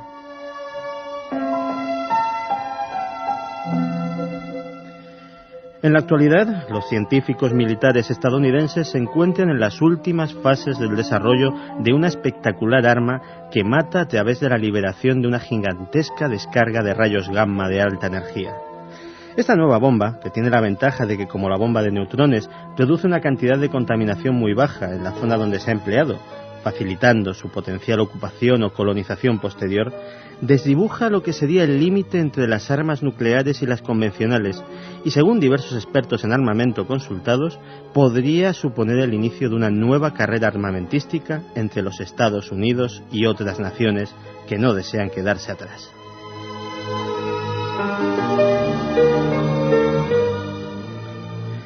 El pasado mes de mayo, el Congreso estadounidense dio su aprobación a un ambicioso plan de investigación, 6.300 millones de dólares, sobre armas nucleares tácticas, en especial las bombas antibúnker, diseñadas para destruir refugios subterráneos profundamente enterrados bajo cientos de metros de hormigón. También se ha priorizado el desarrollo y fabricación de las llamadas mininuques, pequeños artefactos nucleares con cabezas de menos de 5 kilotones. El sueño de los militares que siempre han buscado justificar el empleo de armas nucleares en el campo de batalla en lugar de tenerlas como simple reserva disuasiva.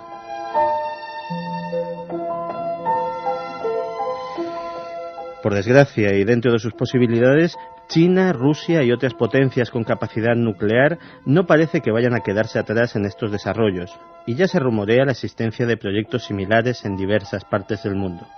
Sin ir más lejos, el gasto militar ruso aumentó un 33% en el pasado año, y parece que se va a multiplicar por una cifra similar en este.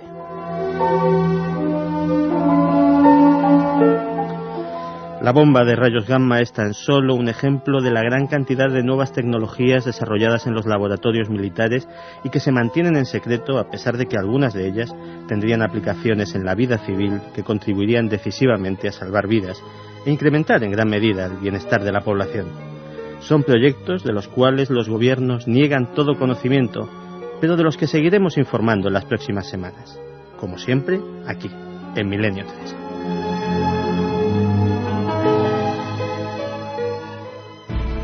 Nacho Ares, y muchos preguntáis por nuevas secciones, pues le estoy dando vueltas la cabeza, Me gustaría que me propusierais, claro que sí, 7640, palabra milenio, está Carmen ya con todos los mensajes porque va a haber ese sorteo, ese libro impactante, Misterios de la Iglesia, Edad. Me gustaría mucho que me dijerais, empiezo el concurso ya, ¿qué secciones queréis para la nueva temporada de Milenio? Que estamos ya prácticamente en ella con todo lo del verano. Ideas, así como está Santi Camacho, así como está Nacho Ares, me gustaría que me contarais nuevas secciones, qué interés tenéis, qué temas, qué cosas, qué invitados. También os digo una buena noticia, parece, no digo nada más, que dentro de no mucho tiempo vamos a montar un buen tinglado, una buena alerta de vigilancia de los cielos, otros como el viejo amigo Antonio José les la llamaría alerta ovni, todos muy preparados, os queremos a todos de corresponsales. Una conexión con todas las partes del mundo. Todos los amigos de Milenio mirando al cielo. Una noche inolvidable. Bueno, vamos rápido con la biblioteca. Una noche como hoy tiene que haber libros. Más apropiado imposible. Miedo y literatura. Lo editó Edad Ensayo. Autor Luis Martínez Domingo. Luis Martínez es doctor en filología. Había hecho varios estudios, pero es el primero, parece, en España, sobre conexión de miedo y literatura. Es muy interesante porque además podemos aprender muchísimo. Nos habla de la Inglaterra victoriana, de autores absolutamente conocidos que empezaron a hablar de espíritus. Nos hablan de cuando se puso en el siglo XVII y XVIII de moda la magia negra y había libros de ese tipo. Libros que desvelaban conjuros, historias, casos, crímenes. Nos hablan de la ciencia ficción en España que tuvo el miedo como protagonista. Nos hablan, cómo no, de los fenómenos paranormales, los fenómenos sobre todo relativos a las apariciones, al espiritismo y cómo han influido en escritores importantes. Creo que es realmente importante también hacerse con este libro, leerlo y comprender que a veces donde leemos ficción hay mucha más realidad de lo que imaginamos. Miedo y literatura, Luis Martínez Domingo. Y rapidísimo tu libro, que me has traído un libro de esos que me dan un mal rollo, Carmen, de tu lado de la biblioteca, que es espantoso. Lo llevaba en la cartera y es que daba hasta grima, era una cosa rara. Va a aparecer aquí la persona extraña entre los exorcismos. Literariamente sí. Bueno, son los temas que me gustan, ¿qué le vamos a hacer? Pues hoy traigo las larvas del ocultismo, estudio teórico y simbólico del ocultismo. El autor es John Billingbrook, es de la imprenta de Juan Puello y fue publicado en 1916. ¿Y ahí está el original? En el libro el autor nos habla de asuntos como la cábala y asegura que el principal fundamento de esta ciencia estriba en la interpretación de la Biblia y en el arte de hallar significaciones ocultas. O sea, me hablas de 1916 y ya gente hablando de códigos en la Biblia. Qué curioso.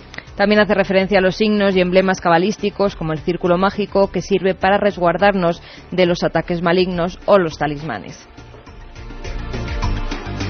El autor dedica un capítulo a la magia blanca o teurgia, que trata de influencias celestes o benéficas, y también a la magia negra o goecia, que hace referencia a espíritus infernales o negros, que divide en 6 tipos. Nada mejor para esta noche. Qué adecuado. Belcebú, que es el jefe de todos los demonios. Leonardo, el rey de los brujos. Niexca, al que se deben las inundaciones, naufragios y todos los accidentes que ocurren en la navegación. Gop, que promueve los hundimientos y los terremotos. Peralda, que hace que se produzcan huracanes, rayos y lluvias torrenciales. Y Dijim, el señor infernal del fuego. Miedo y literatura, y el tuyo era Las larvas del ocultismo. Madre mía. Un libro que se puede conseguir, que ahora mismo sale de la imprenta, y otro que hace mucho que murió. O no, los libros nunca mueren, que salió de la imprenta, que dejó de venderse, pero que puede ser recuperado y que si lo veis merece la pena, claro que sí. Vamos a ir rápidamente con muchos de los mensajes. Estalla el 7640. Hay 3 ganadores que daremos en el último minuto. Y sobre todo, otra cosa, aparte de las secciones, de vuestra comunicación constante, preparaos porque dentro de poco, aparte de Alerta OVNI, aparte de temas de exorcismos, de un montón de cosas, especial Código Secreto de la Biblia. Estáis preguntando muchas cosas, sabéis que ya está el libro de David Zurdo, Código B, queremos tenerlo aquí, queremos tener todo lo que ha pasado con el código y queremos saber los grandes fallos del código. Sería otra óptica para no creernos tanto quizá eso de que el futuro está escrito. Yo desde luego no me lo creo, pero bueno, otras cosas aciertan. Vuestras preguntas, desde ya, porque van a haber muchas y habrá que seleccionar sobre el código B. Y ahora, lo que habéis contado, lo que habéis sentido con esta historia tan especial de hoy.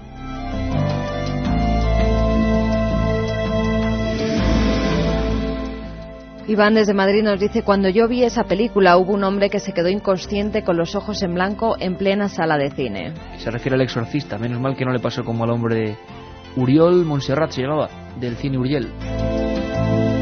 Juanjo desde Peñafiel: ¿no es cierto que la mayoría de los poseídos tienen un nivel cultural bajo? De los supuestos poseídos, claro, como siempre, de la gente que se cree estar poseída y que, bueno, tienen que aparecer sacerdotes de la Iglesia Católica, como ya hemos visto y escuchado.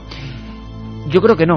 En la antigüedad parece que sí. El caso que os contaba de Balma y Alardo Prats parece que sí. Pero en este caso, esta chica Carmen era universitaria, ¿no? Sí, estaba en el primer curso, si no recuerdo mal, de universidad, y era una chica completamente normal. No sé si creer o no, lo que sí sé es que esto no deja indiferente a nadie, nos dice Antonio de Águilas. Creo que al final he escuchado no quiero, estoy... SOS David desde Barcelona.